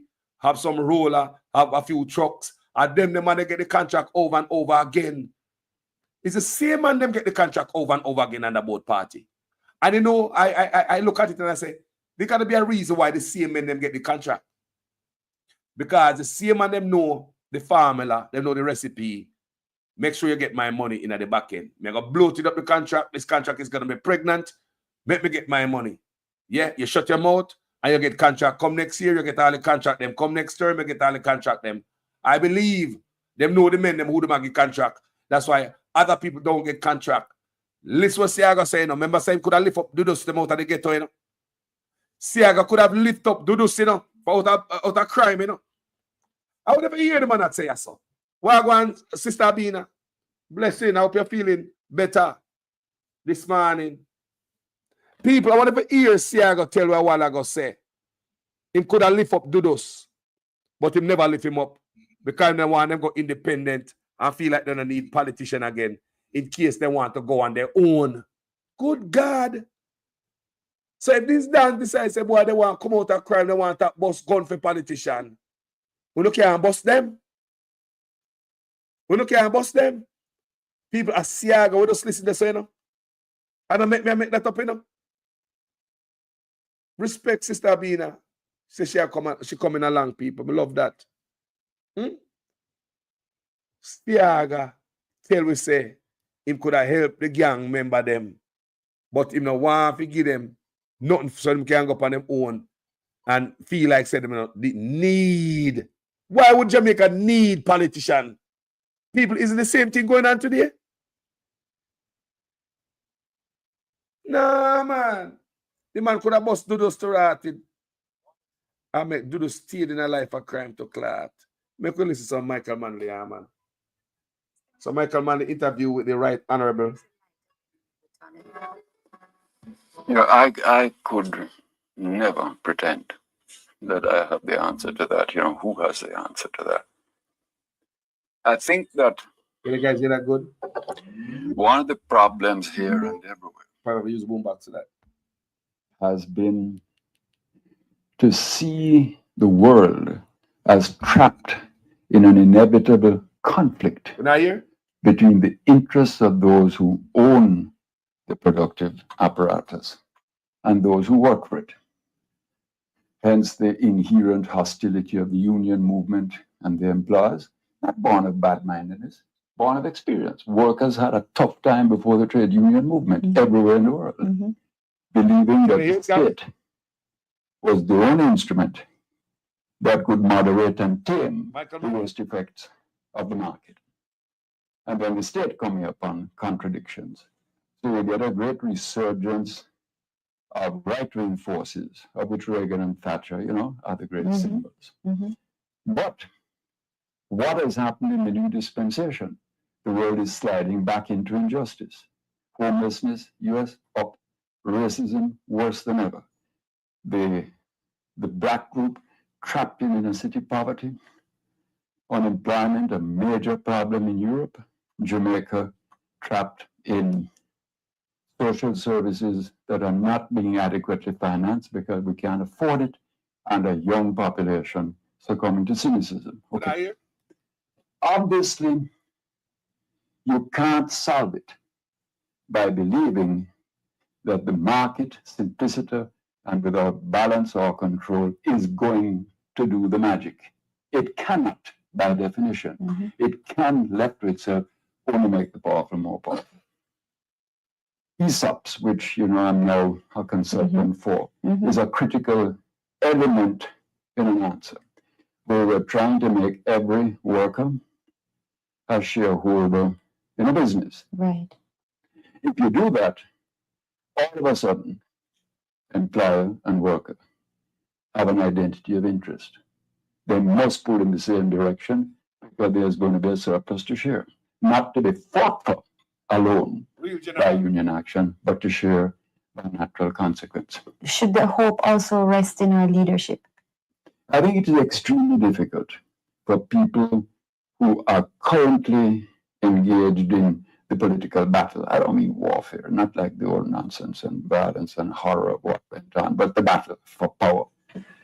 Very difficult for those people to be the source of the really strategic new thinking. If you go back, John Stuart Mill, Karl Marx, Hegel, name whoever you will over the years, Keynes, etc., or even the new supply side, monetarists, they weren't politicians, they were thinkers, they were intellectuals. Their business was to reflect. Their business was to come up with the new ideas and hope that an imaginative politician picks it up and says, haha. Hold on there. You man attack, intellectual, imaginative. That's why I tell owners, say, pick up something out of thin air. Imagine something what Jamaican want like Michael Manley. In a one term, you know what the man create? Andrew wants to create nothing. He might run around with key when this a dead man already created that. Imagine, think, come out of the box with things. Listen to the man think. That. Yes. I'm going to implement this. Yes. How do you then get to the point where you once again can engaged in the political battle? I don't mean warfare, not like the old nonsense and violence and horror of what went on, but the battle for power. Very difficult for those people to be the source of the really strategic new thinking. If you go back, John Stuart Mill, Karl Marx, Hegel, name whoever you will over the years, Keynes, etc., or even the new supply side, monetarists, they weren't politicians, they were thinkers, they were intellectuals. Their business was to reflect. Their business was to come up with the new ideas and hope that an imaginative politician picks it up and says, haha, I see the light. Yes. I'm going to implement this. Yes.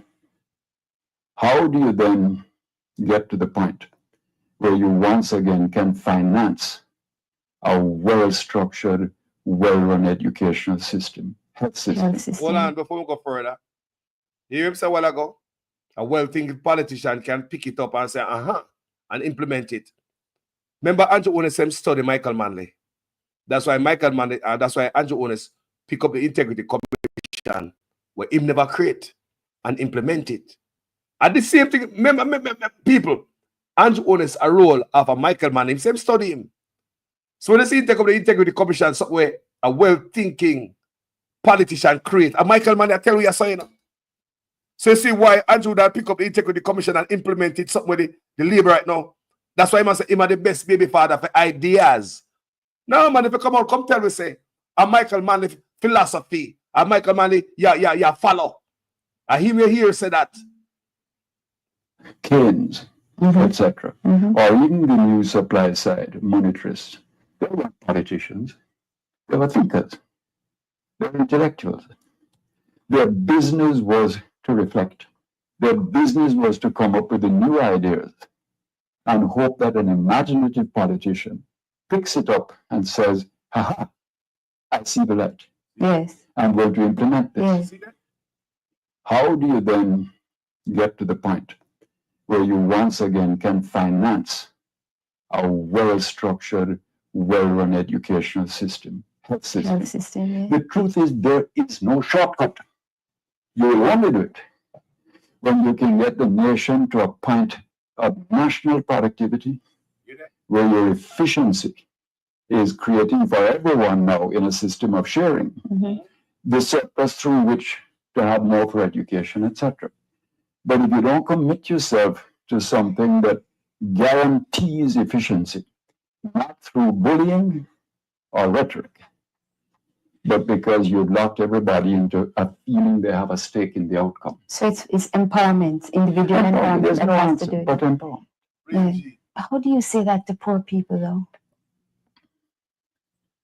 Well, trust me, if there was a carefully elaborated vision first and set of strategic instruments of implementation, as a strategy, I am sure there are people who would know how to communicate that to the masses. Yes. Trust me. What you need, first of all, is the message to take, which means you have to think it through. Sometimes there's some of us who you remind of a sort of a strong sailboat just gliding through with all of the criticism that you've had to endure. Does the criticism hurt you sometimes? Of course it does. It hurts. Hurts terribly. You wouldn't be human if it didn't. I think there's certain things that are harder to take than others. And I'm glad I create the impression that the boat is sailing, because truth is the boat is sailing. But, I think that the sails get a little battered every now and again. But, I think that when the criticism stems from a total, almost willful refusal to direct the criticism intelligently to the faults that all of us have, the mistakes that we all make, but it's founded upon propaganda nonsense. That hurts, because you really are being judged, not as you are, but for what you're not. That hurts. We're all human, but The life of the man. every now and again I say to myself, it'll all come out in the wash, and one day history is the greater leveler. People, it come out. It come out, people. All the stuff what Siaga was doing to this man is declassified. You can go read it with Siaga, go foreigner. Go beg, go tell them, say, basically defund Michael Manley because if he get the money now go in a good hand and all type of stuff. I hope I think Siaga do against the country people. I want you guys to understand this. Labor rights. Siaga did. I'm sure no understand now. Come and talk to labor rights and them really understand now, because history. We hear the man say a while ago, he dead gone, And history tell we say, a Siaga tell lie about Michael Manley. A matter of fact, this morning while I was doing my research, this is also another video I have. I'm going to crop it and show you guys it. Sorry. Where Siaga get award. Some type of award from Reagan. Yeah, man.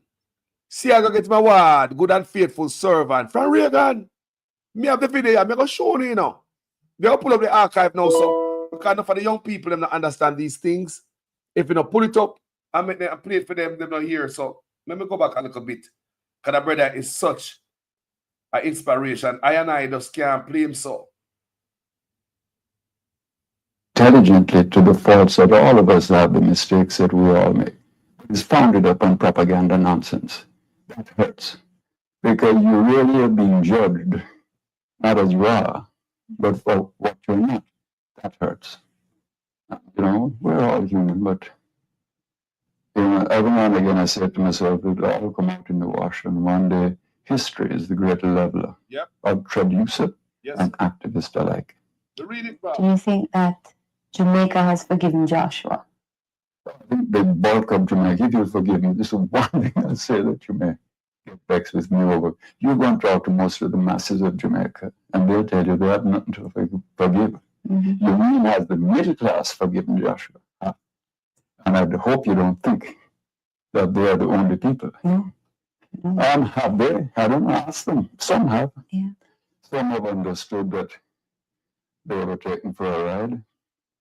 Others confuse the fact that as you get older, you get wiser, hopefully more mature, and they think that means there was some radical conversion.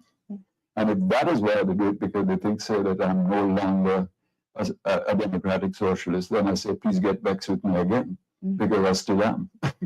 Just trying to do it in a better and a wiser and look at it in a more relevant way. Was it a great misunderstanding, you think, between the middle class and Michael Mann? Oh, no question. And, of course one takes one's own share of blame for that. I think that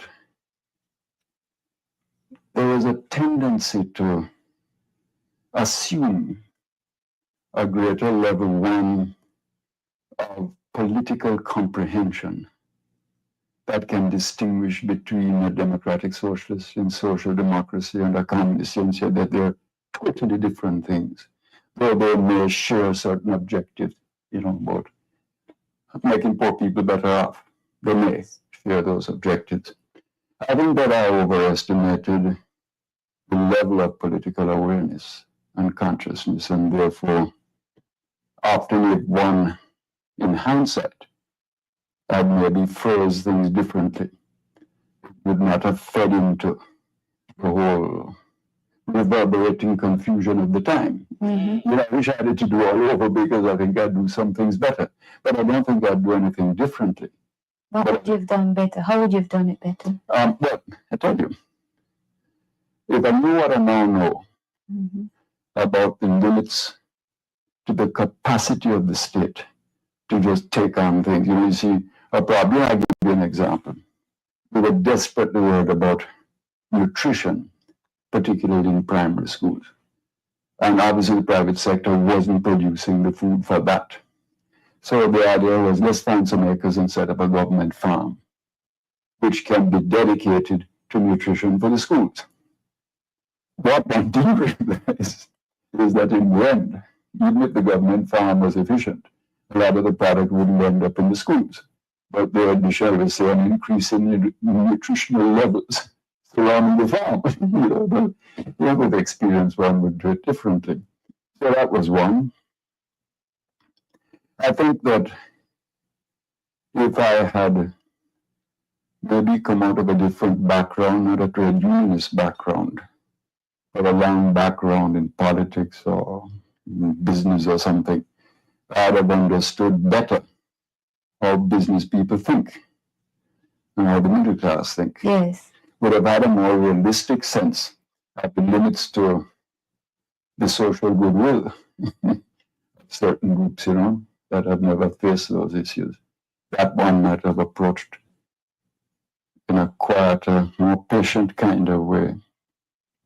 I'm going to share some names with you, and I just get your quick reaction. Hugh Shearer. A very bright person, a very balanced person. I always hold Hugh in the highest regard, because it's really he and I who looked at the union movement, was dedicated to an extension of the JLP-PNP struggle. And when we began to talk and say, well, what are we doing this for? This is not helping the workers. And Hugh had the detachment and the intelligence. He said, this man, let's stop it. And I feel that we, between us, made a real contribution to Jamaica. Fidel Castro. One giant.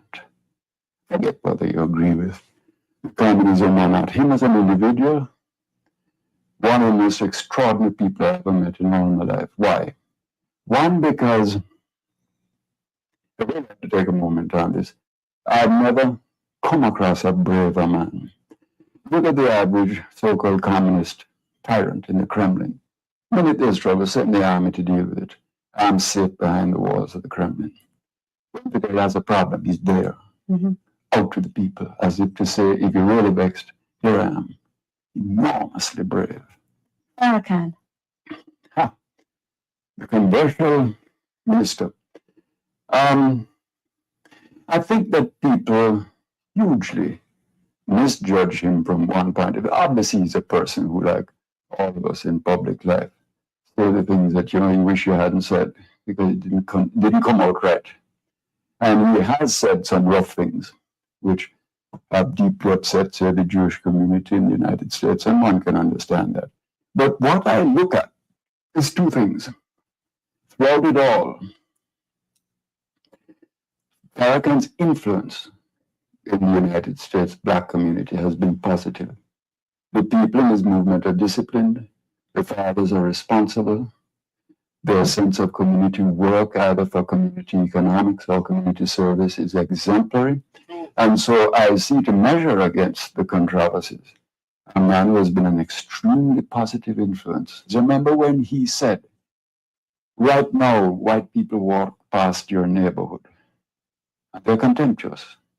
If you build your neighborhood and make it a center of dignity and self-reliance and pride, they will walk past your neighborhood and admire it.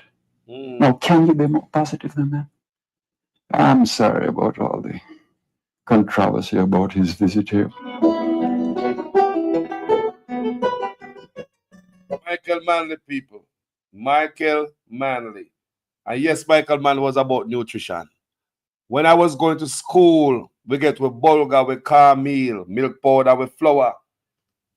When we got school under this man, Michael Manley, he make sure we got a little thing, people. Who remember him? Michael Manley make sure so we all right with material, with school uniform material, people. Eh? Me no see nobody will love we saw since Michael Manley dead and gone, you know. Me no see no PJ and a Porsche because as a matter of fact, it's, since them come in and start mash up, it's sitting when Michael Manley dead and gone. And even the Siaga too, although it was terrible in my work against the people, but under him, certain things don't happen, brother. You don't know that too. Under him, Siaga have more love for the people them than this such man. Siaga have more love for the labor right them than such man, people. There are numerous pictures out there. I'm showing it on my platform already. Where see with Siaga, hug up the people them. Me ask the people, man, hug up Siaga, because them love Siaga. Me no see nobody hug up Andrew Oneso. Me say me no see nobody hug up Andrew Oneso. The people not show Andrew Oneso because him not attract that type of energy from the people them, that type of love. Me see pictures, a numerous picture of black Jamaicans that broke off Siaga neck.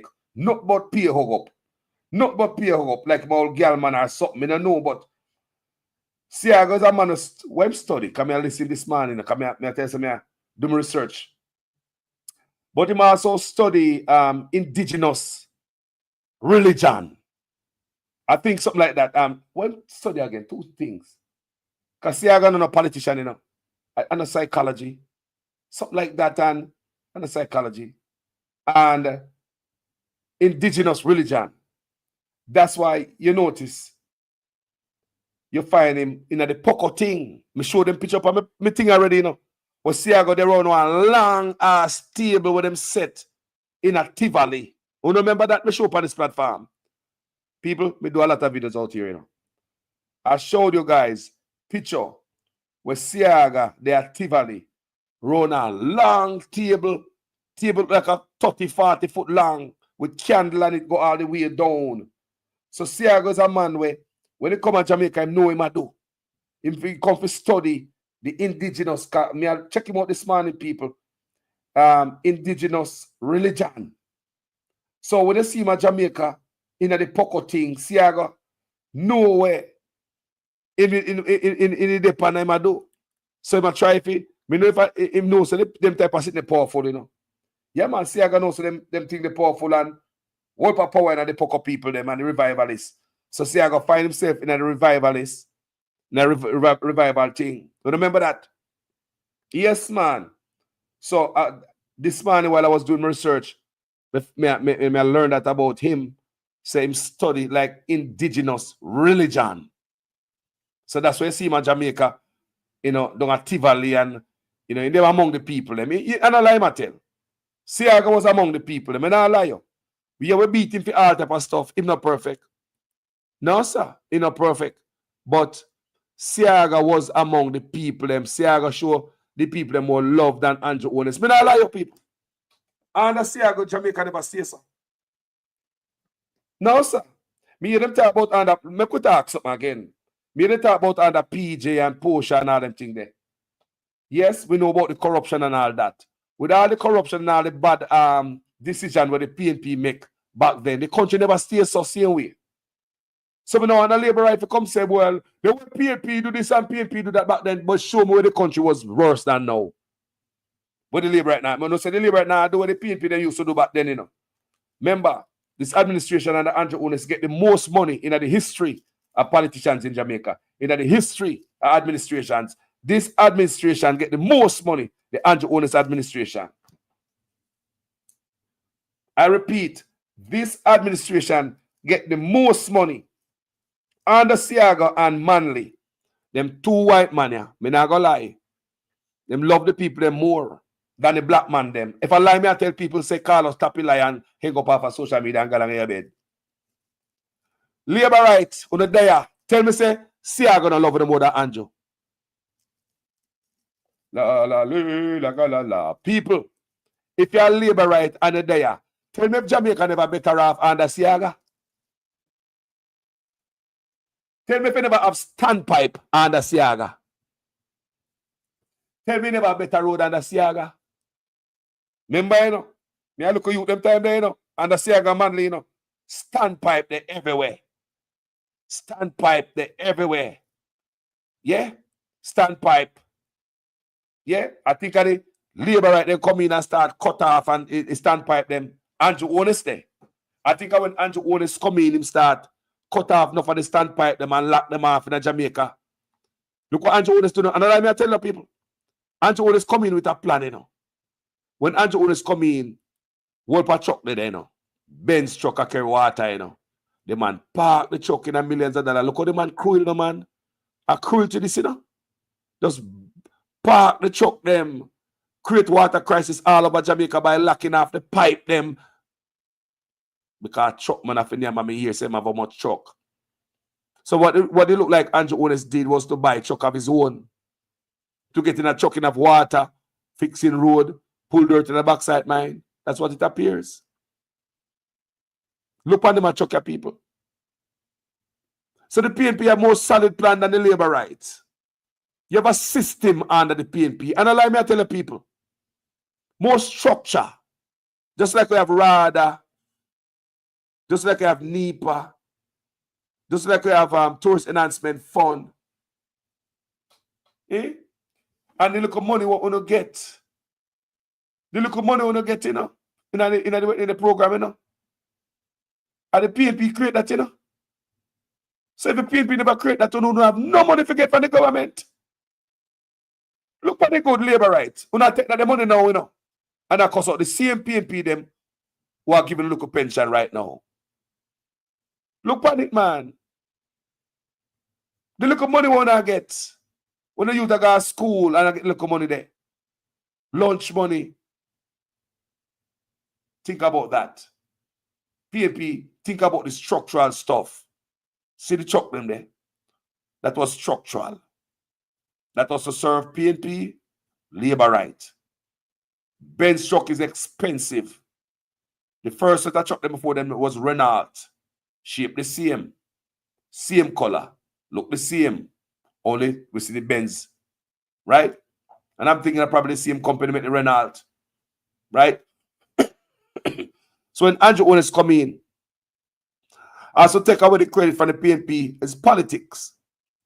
Andrew Honest park all these trucks. Now start shut off all the pipe them around the country. Allow me to tell people, I stand to be corrected. I stand to be corrected anytime and any one of my videos. People, if I lie me, I tell me, say I lie me, I tell man.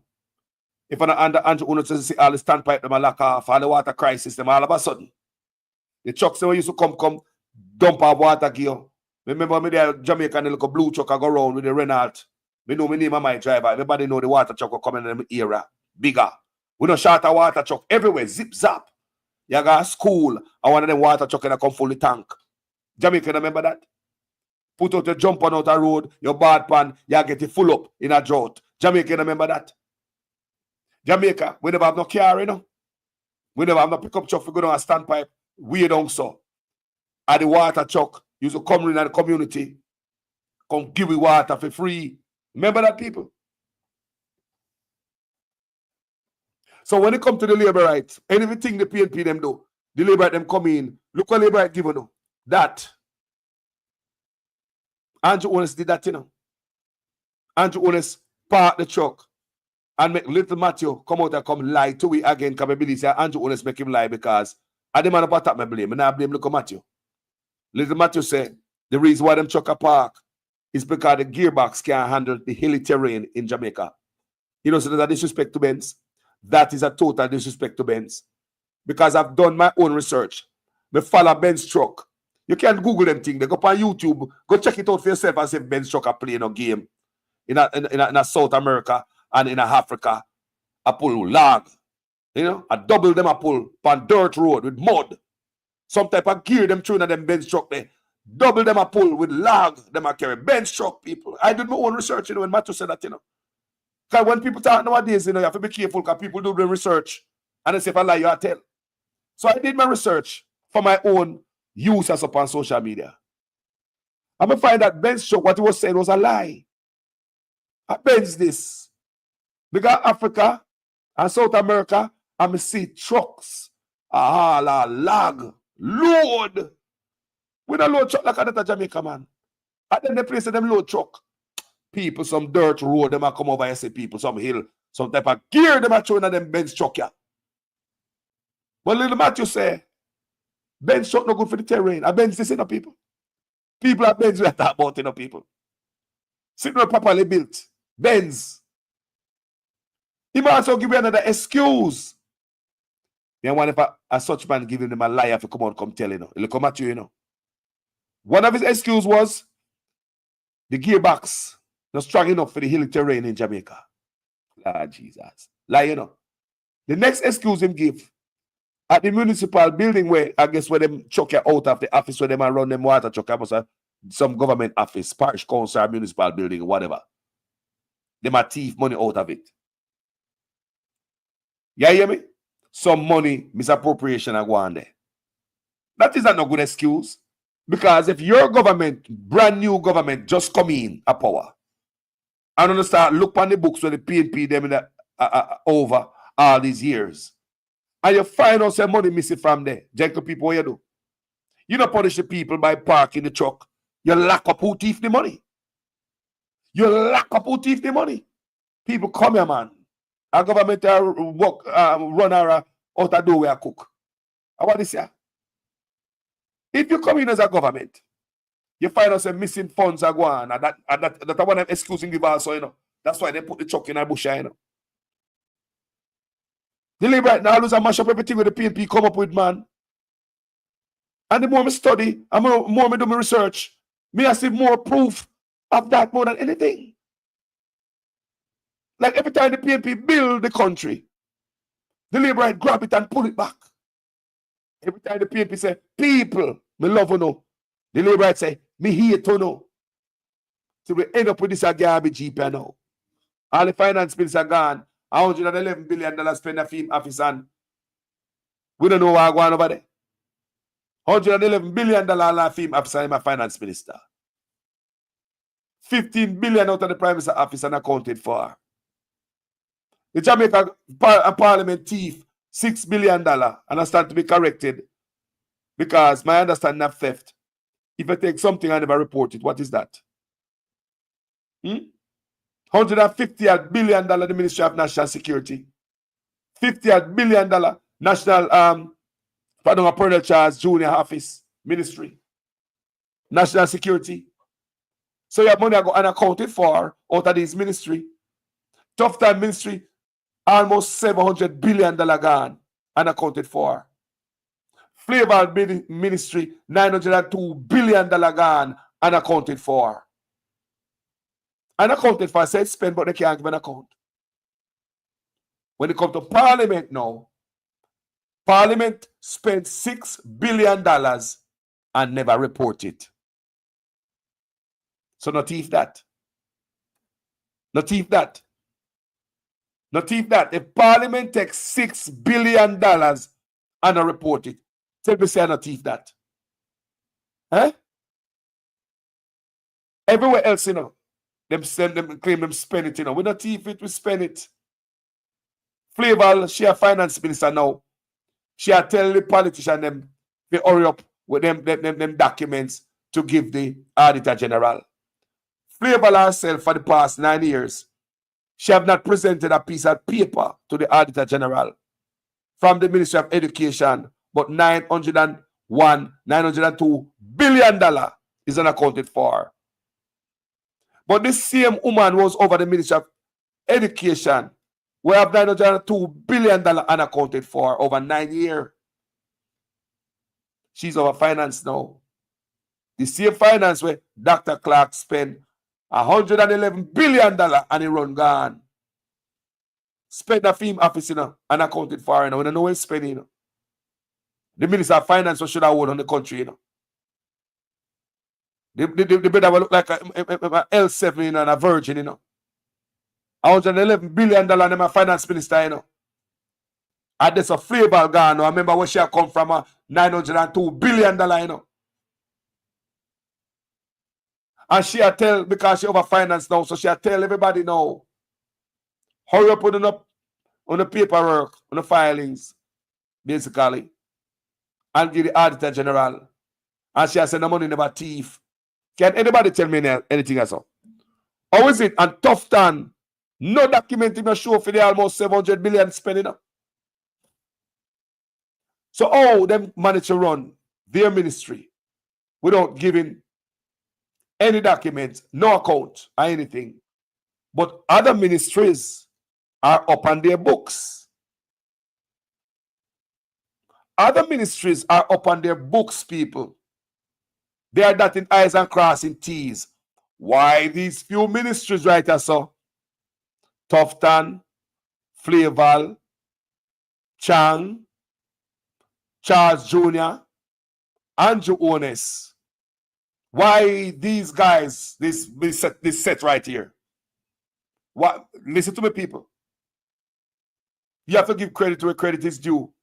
There are other agencies and ministries what that I's and cross T, who show the Auditor General them documents, paperwork.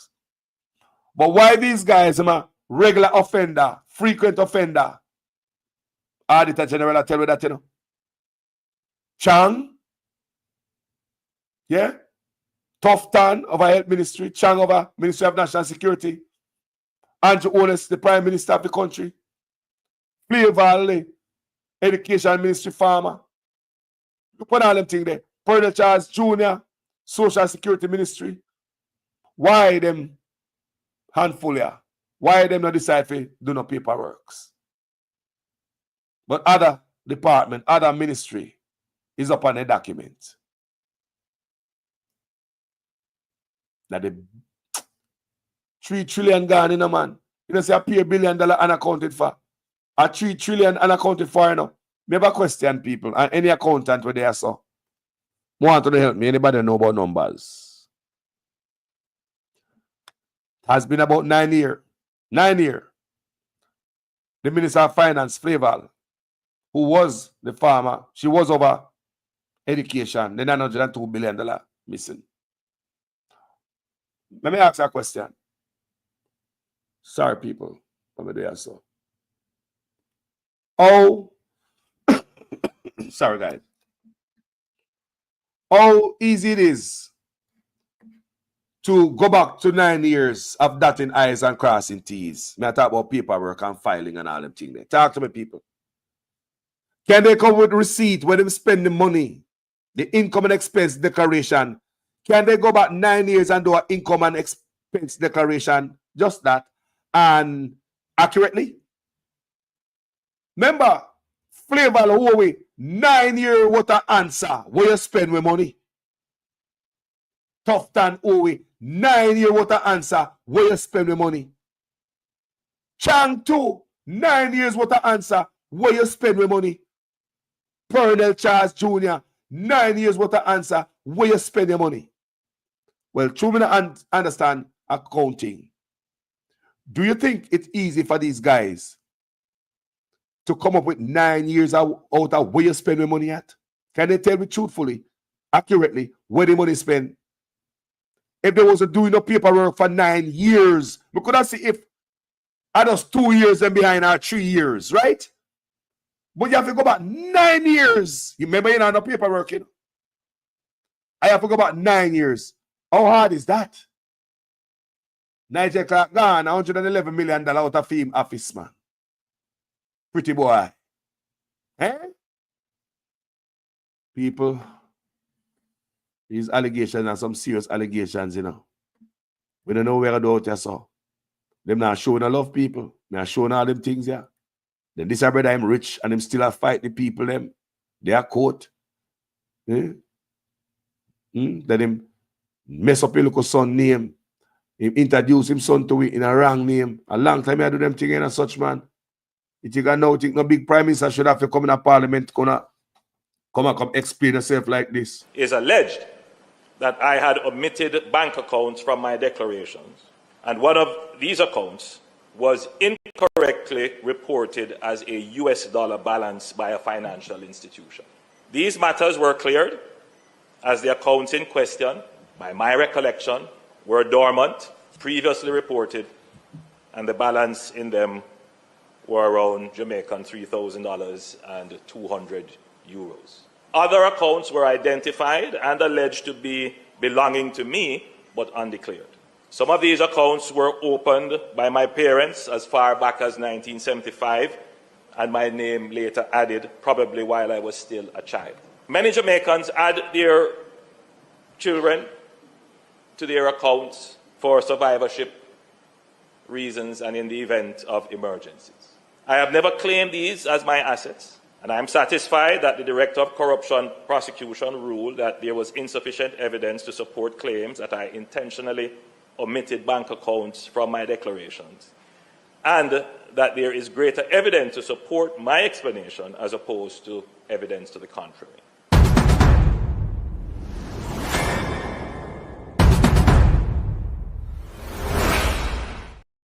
So the Prime Minister still will say, his parents must have opened a bank account in 1975 when I'm about 4-year-old. So my baby back then, so I don't know nothing. And they must have added me while I was a child. You know? And P said, I don't know nothing about the account, nothing at all. And it was dead. There's no money in it. He say like $200. What? $200 and some euros in it, the account. No money in the account, right? That the Prime Minister said this, so you know. From 1975, they opened me account and they must have added me while I was a child. They must have. So him don't know when them add him. And that the Prime Minister saying, no, him don't know when them add him to the account. So there are two separate investigations that emanated from the Prime Minister's statutory declarations. I want you to discuss that first and tell us what were those two separate investigations. One relates to the omission of information for which the Director of Corruption Prosecution ruled, and then the second investigation was around illicit enrichment. Well, I would say on the 4 accounts, there were 2 related to his parents put his name on, one with a former constituency manager and another one. Now, it is important to look at the detail. The Director of Investigation said he brought to Mr. Holness's attention on 3 occasions that his name was in fact on the accounts. And in spite of that, Mr. Holness did not declare those as part of his declaration. Secondly, and even more importantly, the Director of Investigation found that in 2 of those accounts, monies were flowing through the accounts from accounts solely controlled by Mr. Holness and 2 accounts solely controlled by Mr. Holness. So in essence, he's saying Mr. Holness said he knew nothing about these accounts, but funds are flowing in the region of millions of dollars. Deposits put in today, taken out the following week. 2 accounts controlled solely by him. So the question is, was Mr. Holness being truthful when he said, well, it's my parents' account and I don't know anything about it?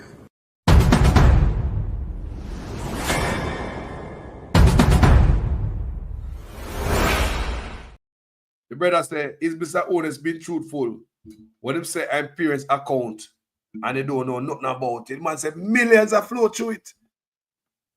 The day I even told the man about it 3 times and 3 occasions, them tell him say, they brought it up to him, brought it up to his attention. And the man go to Parliament because he wants going to the media and foreign press. Me are not thief, man, me are not thief. They're going to go explain. They're going to go explain my part. And I'm going to tell them how it really go. Because I'm from 1975. You're repeating what we already know. Yeah. What we don't know, how do we stop that from happening? And why do we have to do this?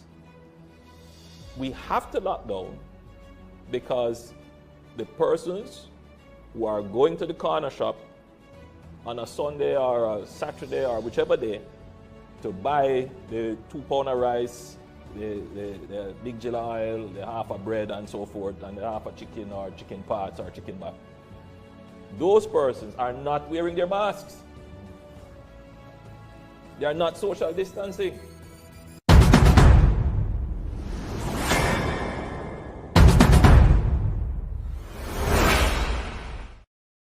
Context matter, people. I blame poor people for spreading the virus. The corner shoppers sell a little cheap sitting them. You know, when you look at jinglings are uno, when you look at poor people, when you look at big jilla aisle. When you say uno cause a goddamn virus, boy. Not the supermarket they were pack every day, line out a door. Not the Chinese supermarket they were pack every day, line out a door. No, man, when you look at corner shop people, they move, you know. You're repeating what we already know. Yeah. What we don't know, how do we stop that from happening? And why do we have to do this?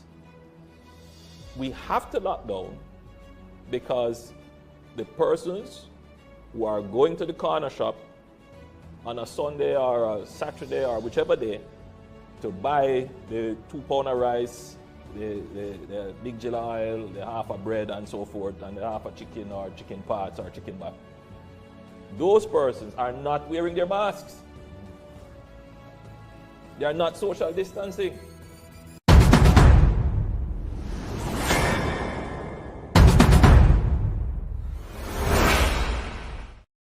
On the chicken parts, or the chicken back, or the big jilla oil, or the half of bread. It's on the poor people, it's on the hazard. That's why we have to lock it down. That's why we have to lock down the cause the thing. Corner shop, now social distance. That time them supermarket packing up people. You never remember. Line out a door, security guard let in X amount of people one time. Line out a door. Now the man, yo, uno look at people on the big jilla aisle. Uno do it. You see, uno look at peasant. Wait till we don't tear down the goddamn house. Madam Speaker, tomorrow the government will act to demolish those structures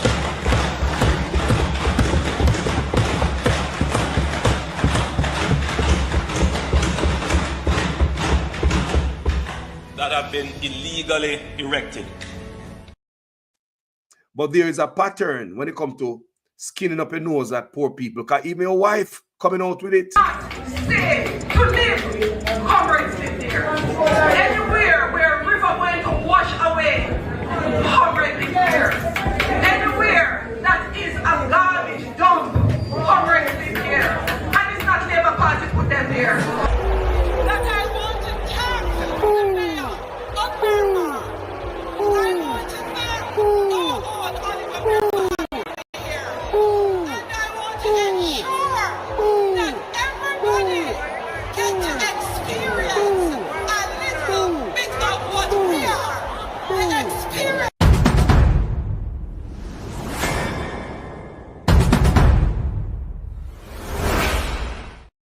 And with them bullshit PR stunt, tricking the people them over and over, giving them fat PR stunt. Go do some work.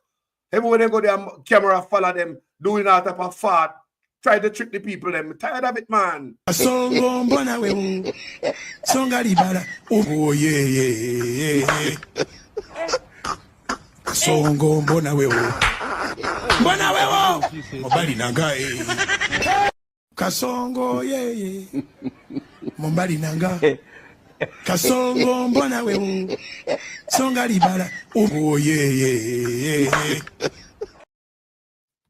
But you know how we never see this arrogant brother coming. We don't know who was blind to all of them sign here. Of a state of emergency that was only limited to 3 parishes following the West Kingston operation. An incensed Holness called Mr. Bunting rude, bright and out of order. I don't just come and take figures giving. I take my responsibility seriously. Now you better, as Minister of National Security, stop this nonsense of telling people about, well, It is all our responsibility, and nationally we must join together. When I was leader of opposition of government business, I came to you, Mr. Bunting, and I, Mr. Speaker, member from Central Manchester, and I sat with you when this nation had the greatest opportunity to bring crime under control. I came to you and I sat with you and I said to you, join us. We have criminals on the retreat.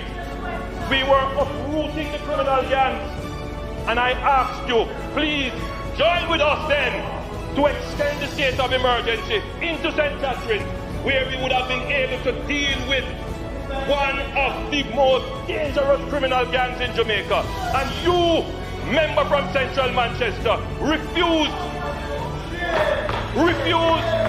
Had we done that, we would have uprooted the most dangerous criminal gang in Jamaica. And today, Jamaica would have benefited from the safer country. But you played politics then, and you are trying to play politics now. I will not allow you to do it. Jamaica will not allow you to do it. Don't ever come in here and try to bring politics in this. Don't disrespect me. You're out of order.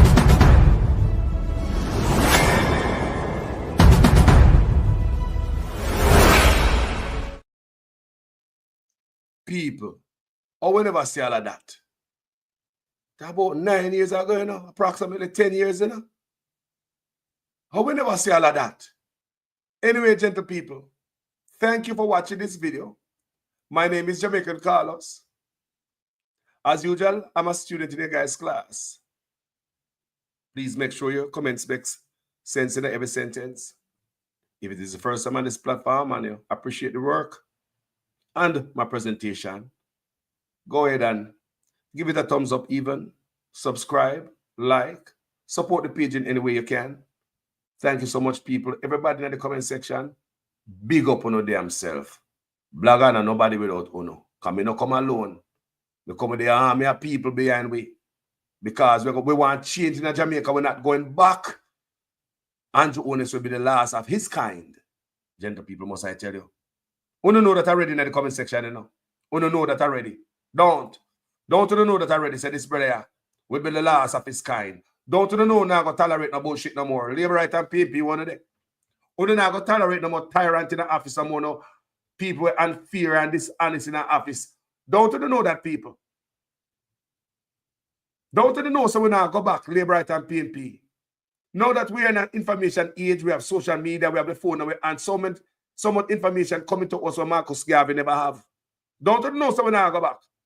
Don't know, so if Mark Golden coming night, we now go back to Andrew Onis era. Don't you know that, right? It's a different day. We are here.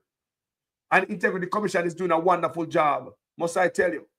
And while these guys are beat up the Integrity Commission, the authorities from St. Lucia come to Jamaica, the prosecutor come to Jamaica, come spend a few days in the Integrity Commission office.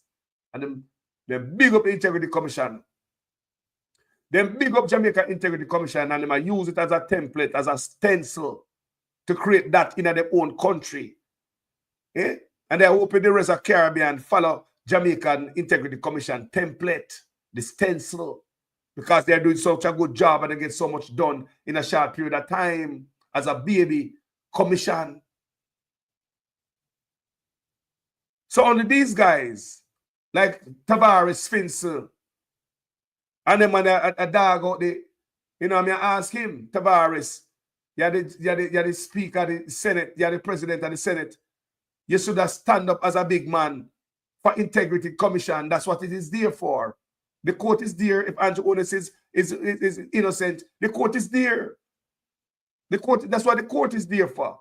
So when all of them come out and a heap up on the Integrity Commission, threats are come to them, I threat them life.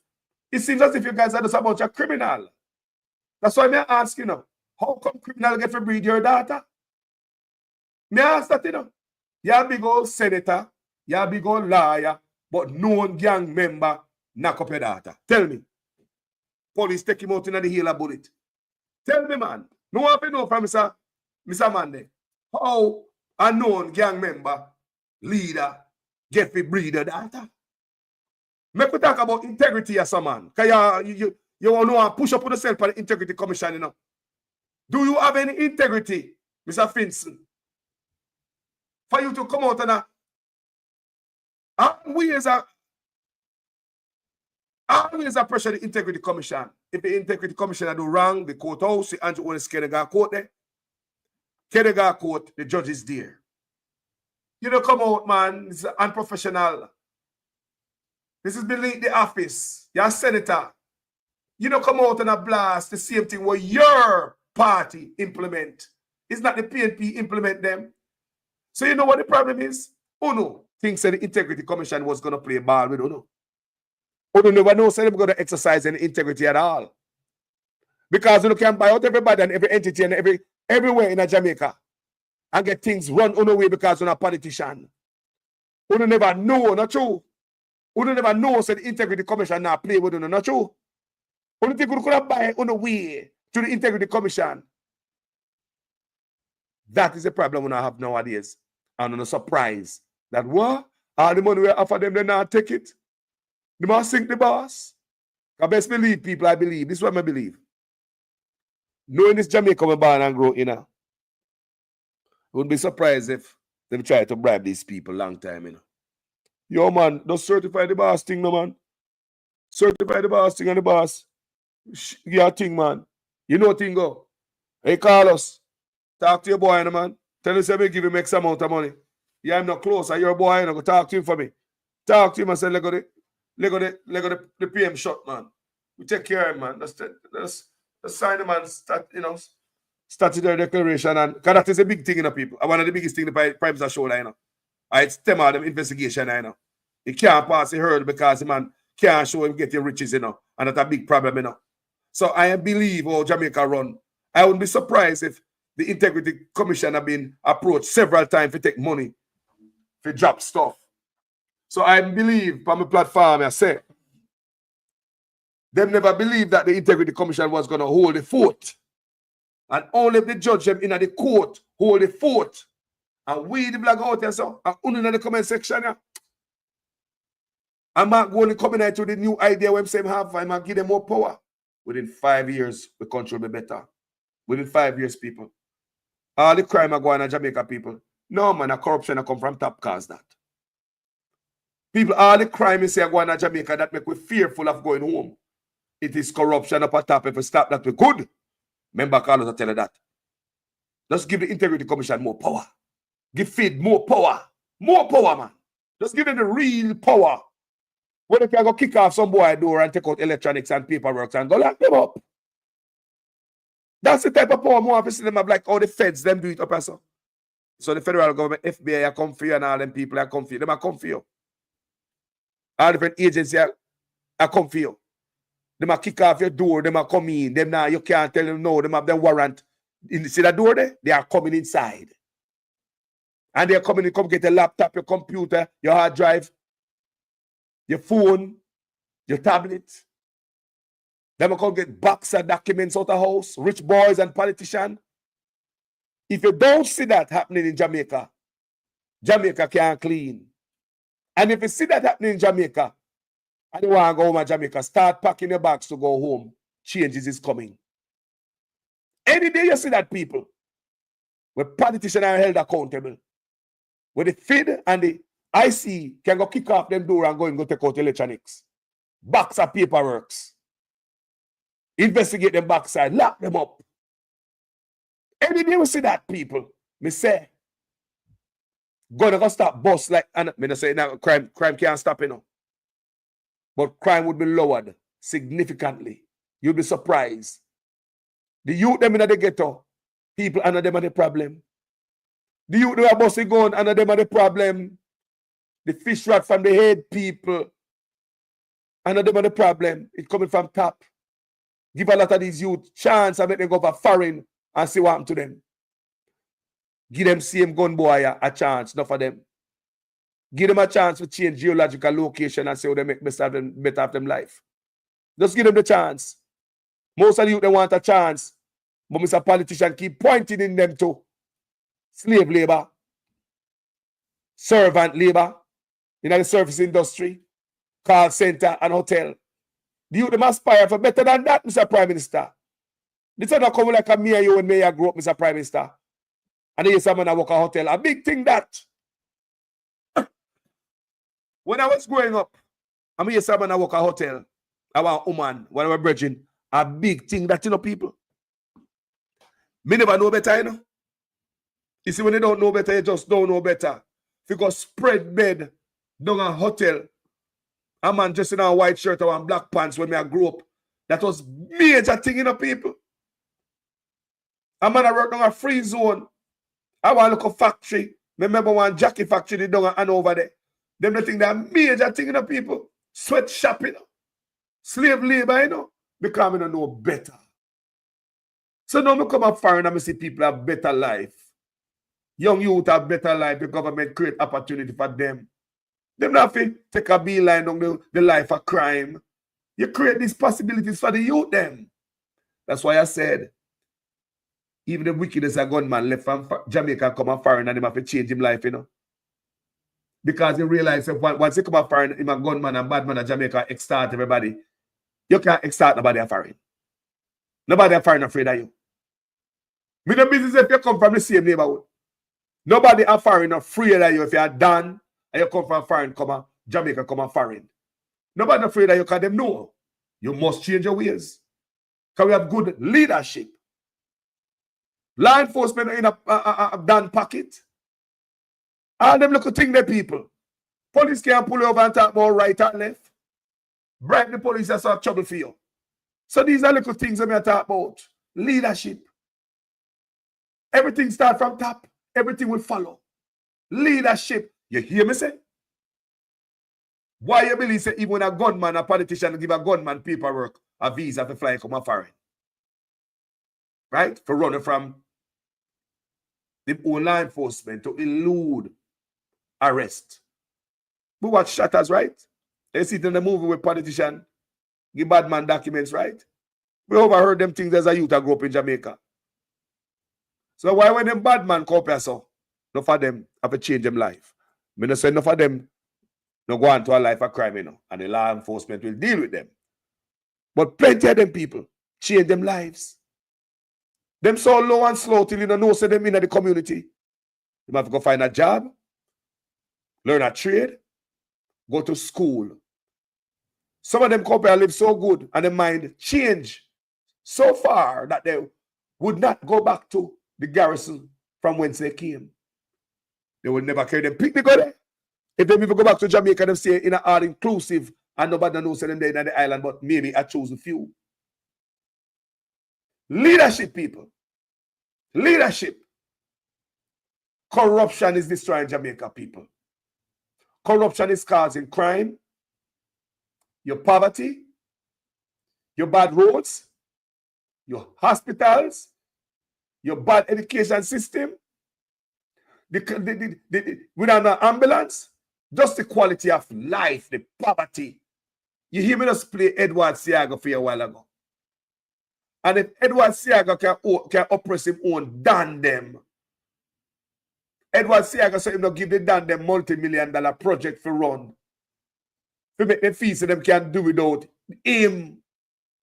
That means that if they want to turn around and do something different, I want to hear what Siaga say. And they go crap that little part out and play it over and over. Uno there Jamaica, say una done for politician and a run off place. The politician are all under their foot because the politician could have done better for you. But he chose to keep in a squalor. So you always need him. That's why Siaga only give the Dan them just so much. So the Dan them at no time at all them can feel like they want to do without him. So if you can't do without somebody, that means you always need them. So how do you create an environment where you always need somebody? And so it go for the Dan them, it go for the people in Jamaica. You know, the people just look for the type of sickness. Siaga say, I mean just play phone a while ago. Siaga out their own mouth say that he no give no Dan multi-million-dollar contract to make them feel like them can't do without him. That if they want to step away, They can't do that. So therefore, even if they want to step away from a life of crime, they probably get dirt. Oh no, you are one. So you believe they now use the same tactics today? Okay. If they're not, then why the garrison don't look no different from when Siaga did there? Why the garrison look no different from when Manley did there? Why no improvement to the people in life? Keeping the people them poor because what? Them can't make you feel like say, or you can't do without them. You probably tell yourself to kiss your rear and go vote for somebody else. You have to always needy. That's why they only give you so much, a spoonful, so you don't starve to death. To hold you off till tomorrow when they come again. Another spoonful. So much spoon-fed, even the Dan. Even the Dan, me just play for a while ago, you know. See how I go say. If you give the Dan them no multi-million-dollar contract. He never say, he not give them no safe passage, you know.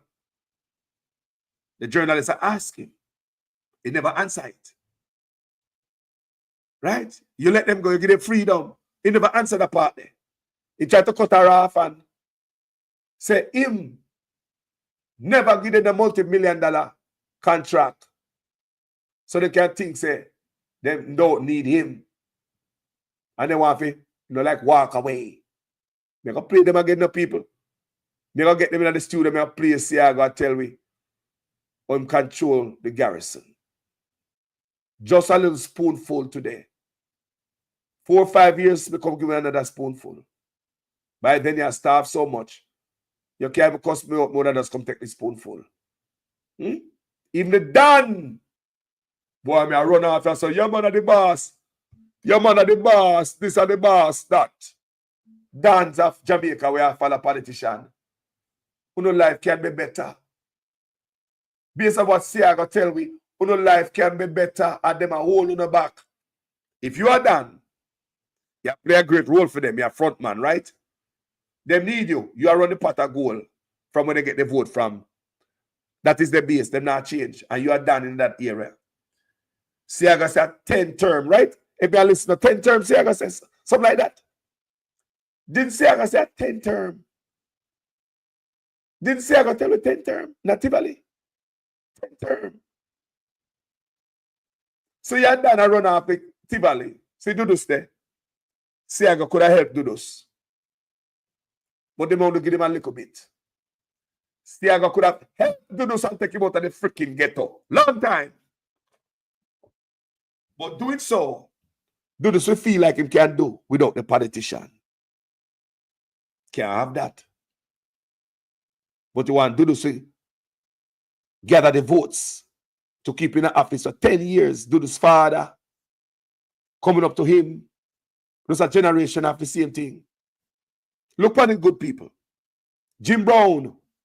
The man could have taken Jim Brown, never have a dead in a prison. Jim Brown never have a dead at prison, people. Jim Brown, you know. Do this father. Siaga could have helped him, but Siaga tell we say, he never get in a multi-million-dollar contract. Them are just bottom feeder, you know, people.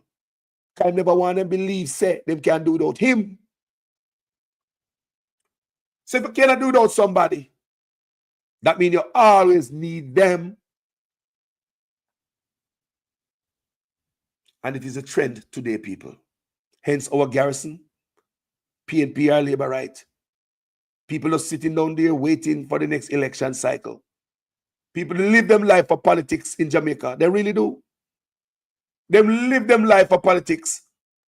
Coming to election time now is festive season for some of these people. It's like a festival of one.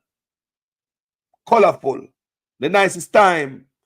The most promise ever hear from politician. That's why I say a festival. Christmas. Wherever you hear the most promise from politician. Empty promises. Because they know that we're stupid. That's how we feed pan. Promises. And be a minimum. And so we are paying labor rights. As I say, we can fight for the country and a better future, man. We deserve better than this, you know, people. Some of you don't know, so you deserve better, you know. Some of you don't know. Be a minimum. Somebody say we are there Jamaica, we are live good. We not live good, people. When we there Jamaica, me I do good. Me could have do better, you know. But due to Jamaica standard, I was doing good. No. It's when you start traveling, you see, there are other heights to reach. There's other step on the ladder to climb up on. But when they put one step down at the bottom of the ladder and say we reach, and we rich. That's all politicians keep with. You always need them so you won't change your vote. See, I got to tell you that this man will learn something from him, don't? Be a minimum, so Jim Brown never have dead in a prison. Him son and him grandson never have to suffer. Look what work them man do for Uno.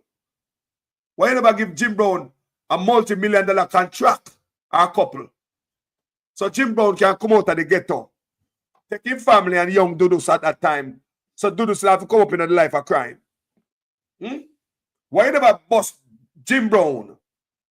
So Jim Brown can go somewhere nice like where the middle class people them live. He never have dead in a prison. I use politicians, use people. I use people. Yo, piss me off for me, you say I got that and way. I mean, look and do this. That Jim Brown's son. I mean, I hear about grandson in a crime scene with him. I say, hold on there. You don't mean these people are good. And you use them. I use them. Politicians use people in Jamaica. And Siaga a while ago, he tell me the truth, man. Him not give them the multi-million-dollar contract. Make them feel say they can't do without him. Oh, thank you guys for watching this video. Tell me what you think about it. You know, so Jim Brown never pay dead at prison. His son Dudus never forgot in prison. His family member never in the era there. Tivoli. Move them out. 10 terms they get off of them people there. Who you live about at the garrison? No man, you left them there. So when Babsy come in, remember him when Babsy come in, come take over. When Bruce take, you know. Yeah, man, Babsy knew have to come over Tivoli. Not Bruce. So you like him mad at Bruce, you know. Based on him attack, you know. He's not a good fan of Bruce. See, I got it. People, me love you know. Boy, I hope they done them can hear. People at time of revelation now, you know. Did you know a time of revelation? Did you know enough things where them think we're not supposed to know? We are know now. Did you know that, guys? Are you guys paying attention to the sign of the time and reading stuff and watching videos? So many things are revealed to us now, just rapid, pow, pow, pow, pow, pow. Some hidden secrets. What Siaga did to Michael Manley back then, you can go read that also. You tell lie by Michael Manley. I make the people them suffer feet. So Siaga make us suffer. Married soap with sugar. Run out of oil and all type of stuff. We suffered in Jamaica. Why? While Manley was in power, because he was sanctioned an embargo. Siaga got a lie. Those documents are out there, people. They are declassified. But we all who never could have read back then and not understand what I want. People, information are coming at our fingertip. You can't tell them online no more, man can go Google it real quick. Bruce made Siaga cry. What him do? Or with the Tivoli thing there. Because you know, so Siaga and the Tivoli people, them close. Him and them close. You ever say? The Liberate, them, they love Siaga. There are many pictures out there with Siaga. The woman, them hug him up, them wrap him up. Me don't see nobody hug up Andrew Ones, so.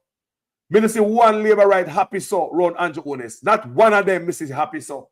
Like when they happy around the white man. And they talk about Mark Golding. What a thing. To them happy around the white man.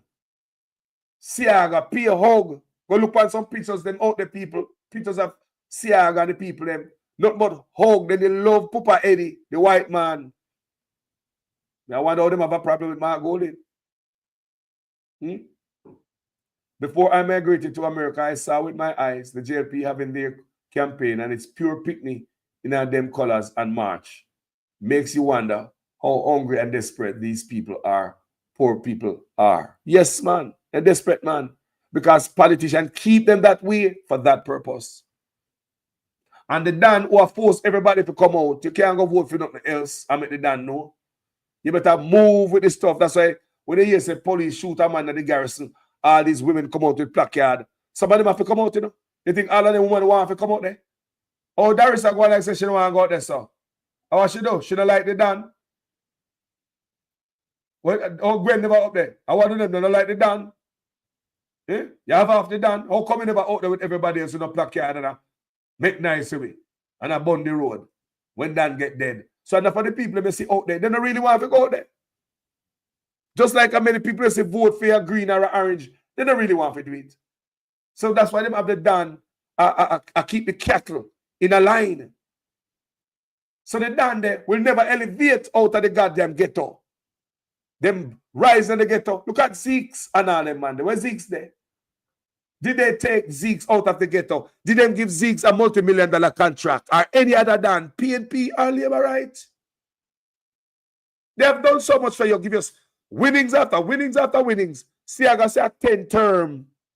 Not Tivoli. Not 10 terms. 10 terms. 42 years. Something like that. Yeah? You got something like that? Yeah. So hold on there. 10 terms is 42 years. So you never get enough from the Jim Brown and the family them. And them run after them Tivoli. From your boy, I hear about them man, then Jim Brown. From your boy, I hear about Jim Brown. Don't. So you tell me say Jim Brown, him dead, and you have Dodos. You never get enough from this one family. So you could have elevate them to come out of the ghetto. After so many seats, so many terms, you could lift up Mr. Brother and the family, make them come out of the ghetto. Then they're going to live somewhere else different. You don't have to fight for me no more. This is your pay. Thank you very much. Good and faithful servant. Why the man will fight for you, for his son have to come fight for you, and him in at the same location? You could have changed the geological location. Why his son have in a prison now? You see how politicians stay? Let it down, you know. Do those dead in a jail. Some mysterious circumstances. Him burn up in a jail. Burn up in a jail. I'm sure that's not a suicide. The man catch fire in a jail. So them use him up, don't. And all of a sudden, you say, him burn up in a prison. You can't make that up to rotted. Me say what Siago say, I'm going to play for you this morning. You can look on the straight line. How them control the mind of these people. Yeah, man, Jim Brown. Yeah? Think about it. They never really show them youth and no love. Them time there. They never show them no love. You know? No, sir. Never show them love. Hello? Still live. You want to say? I'm live. I'll call you back, okay? I'm busy right now. Yes, people. So you see, Wagwan, them use them, man. They use Jim Brown. Look at the one family. Remember there other family out there where I go through the same thing. You know, father, you see in a badness, son in a badness, grandson, and look at nephew them, look at branches them, because if my uncle a bad man and me I'm nephew, they a bad man too. Come uncle run off boy. So out of one man you can come up. I will never see how the badness go. So if me and the nephew are Jim Brown, the boy can't talk to me about you. If I even the 10th cousin, you can't chat to me either. If me and Jim Brown 10th cousin and a Tivoli believe, or you ever chat to me, or do this 10th cousin. Any attachment, so you see, even family member, it can force on a life of certain energy.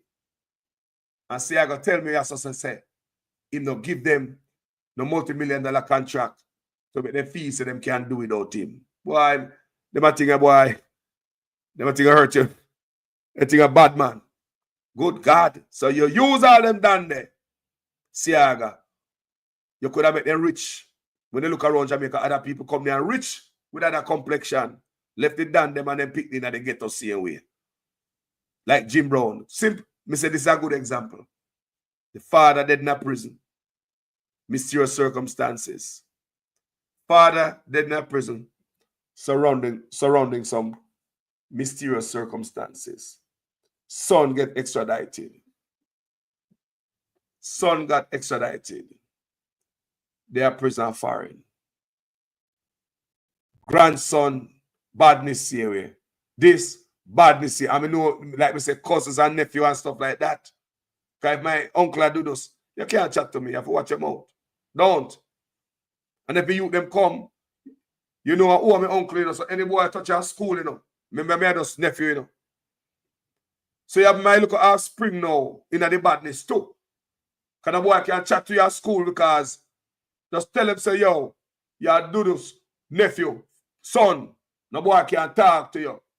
Yeah? Just tell him that, say, do this to your grandnephew, your granduncle. Just like that. You say about this guy, the chain, the branches. You see them politicians there? And they mash up the country, you know. That's why we have to look upon the youth them a different way. And she say, boy, and them alone people. This is bigger than them. Why them youth and do that over here and gun there over here? Corruption. We have to get rid of corruption. Huh? Yeah, man. Yes, people. So thank you guys for watching this video. I'm going to play one video and show you what corruption causes. And every time I see this video, my heart aches. I show the two videos. Now, somehow we look upon it a different way. Them for dead. Yes, we all can say that. And yes, they put themselves in a position where if them dead, the police would be in the right, I would say. But look what corruption causes. Look what neglect causes. No matter what money them get for the youth, them in Jamaica, them thief it out. Look at education alone. $902 billion. So it show you how them leech off for the youth them. Officer, wait, officer. Officer, please. Officer, hold on. Come here. Try to get to them, try to get to them, man. Come out now, officer. Hold on. Officer, come out and do it. Do it to them. Let them kill you. Let's fly door there. Boy, they know. Pull the door, officer.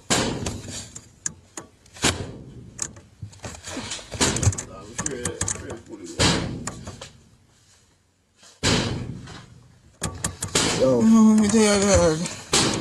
Yo. I cook something for us.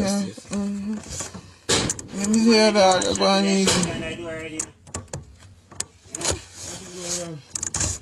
It's a point to no youth. Killer. Just like a youth.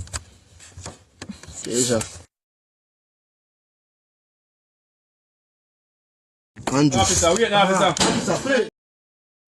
So I'm saying in this appointment to the youth, Jaja. Now, even in America with much opportunity, you're still gonna have those who choose a life of crime. Period. But from what we see in Jamaica, every man a bad man, every man a criminal, every man a gunman. Why? I believe if opportunity were given to them youth, yeah. I believe if they spend the money where we get for spend for the youth them. I believe if we stop take money away from the youth them, enough of them are youth who in a life of crime. Maybe these youths too. Who knows? Maybe the blessing that touches you, maybe my youth they go get some type of training or something. Maybe. Don't tell me say Jamaica. So much youth in Jamaica want to turn bad man. Don't tell me that, man. Just maybe if we don't pay attention to the youth them, things better. A corruption, why we have so much gunmen in Jamaica, and I'm not gonna excuse for none of them. We're not making excuse. Please,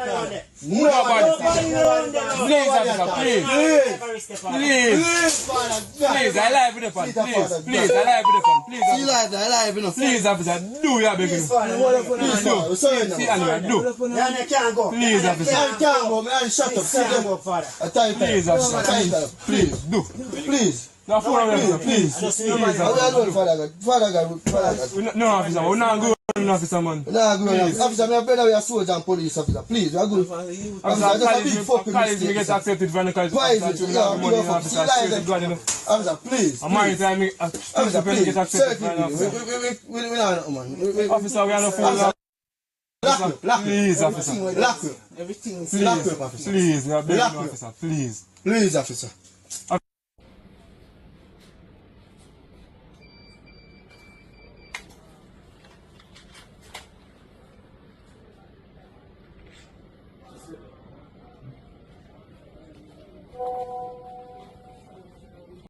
You have a voters list in Olympic Gardens of over 30,000 people.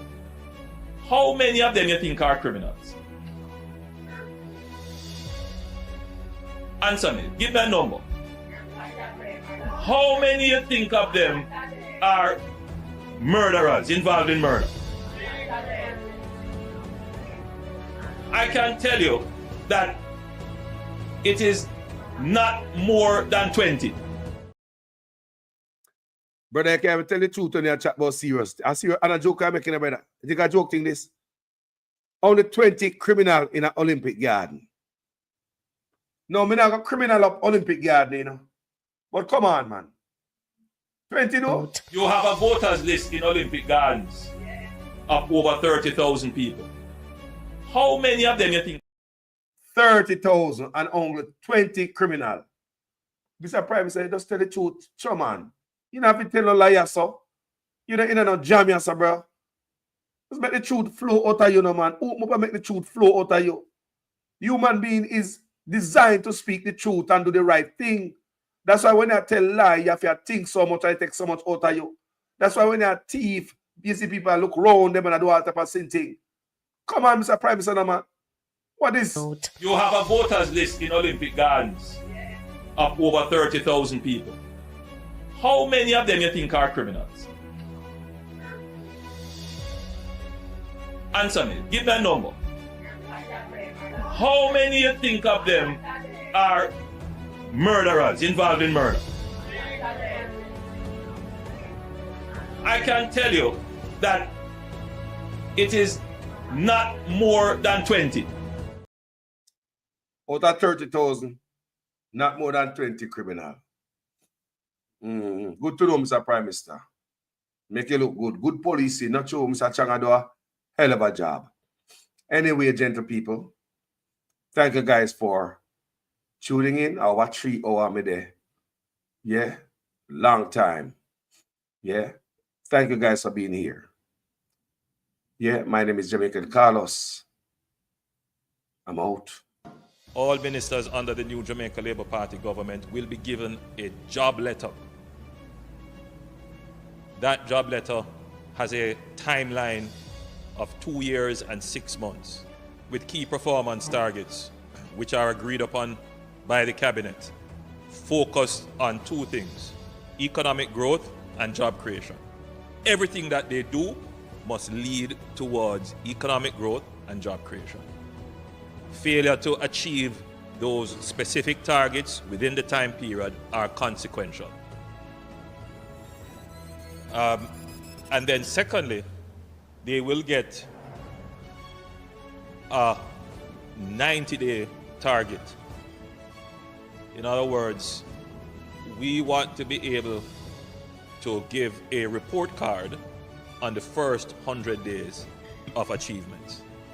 This government has moved the health budget from $60 billion in 2016 to $140 billion in 2023.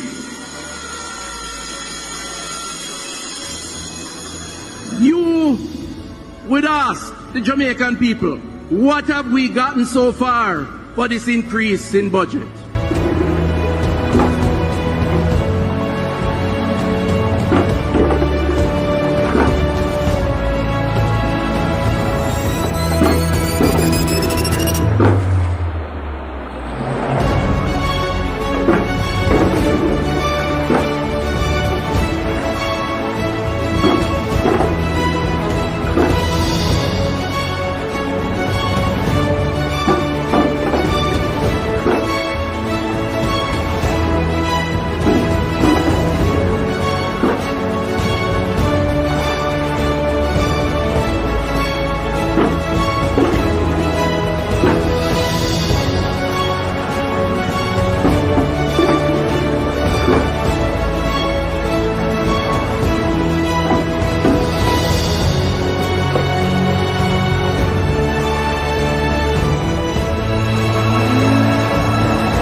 government has moved the health budget from $60 billion in 2016 to $140 billion in 2023.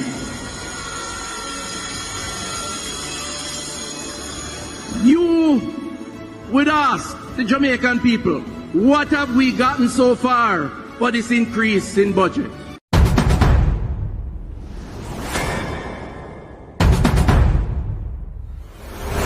A government without a growth plan. That's how opposition leader Andrew Holness has described the Portia Simpson Miller administration. Mr. Holness poured scorn on the government's handling of the economy as he made his contribution to the 2015-2016 budget debate in Parliament on Thursday. More on this report from Tanika Thomas. For opposition leader Andrew Holness, the government's 3-year in office is tantamount to failure. He says little has been done to ease the financial burden Jamaicans are faced with. Making his budget presentation in Gordon House on Thursday, Mr. Holness argues that Jamaicans are worse off today than they were in 2011 under the former JLP administration. Holness claims rising food prices, a devalued currency, and high unemployment are just some of the failures of the Portia Simpson Miller government. To bring across his point, he returned with his favorite analogy, the food basket, demonstrating how spending power has diminished drastically for a minimum wage earner. He compared what a low-income earner was able to afford in 2011 versus 2015. This has no oxtail or curry goat. This is the reality of the People's National Party government and the backs of Jamaica. This is what you can get in Jamaica now. You can still get that tin. You get 1 tin of sardine. You can only get 1 tin of mackerel. This is the best demonstration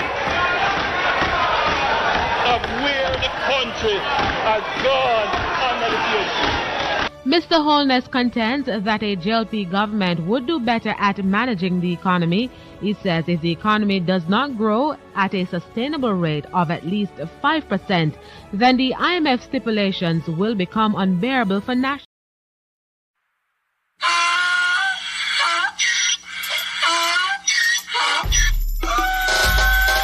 Can't pull me again. You can't pull me again. You hold me down for a very long time. Can't buy sugar, we can't buy lime. Can't buy scandal, we can't buy time. You can't pull me again. Can't pull me again. You can't pull me again.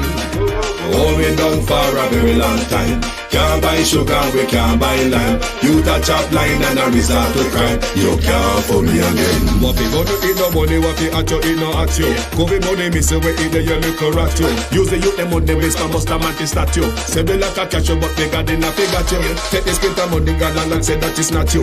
One day the man above him up, him a got a break. But it in the kitchen, some a fly well like a patu. When singers and DJs and social media's coming at you.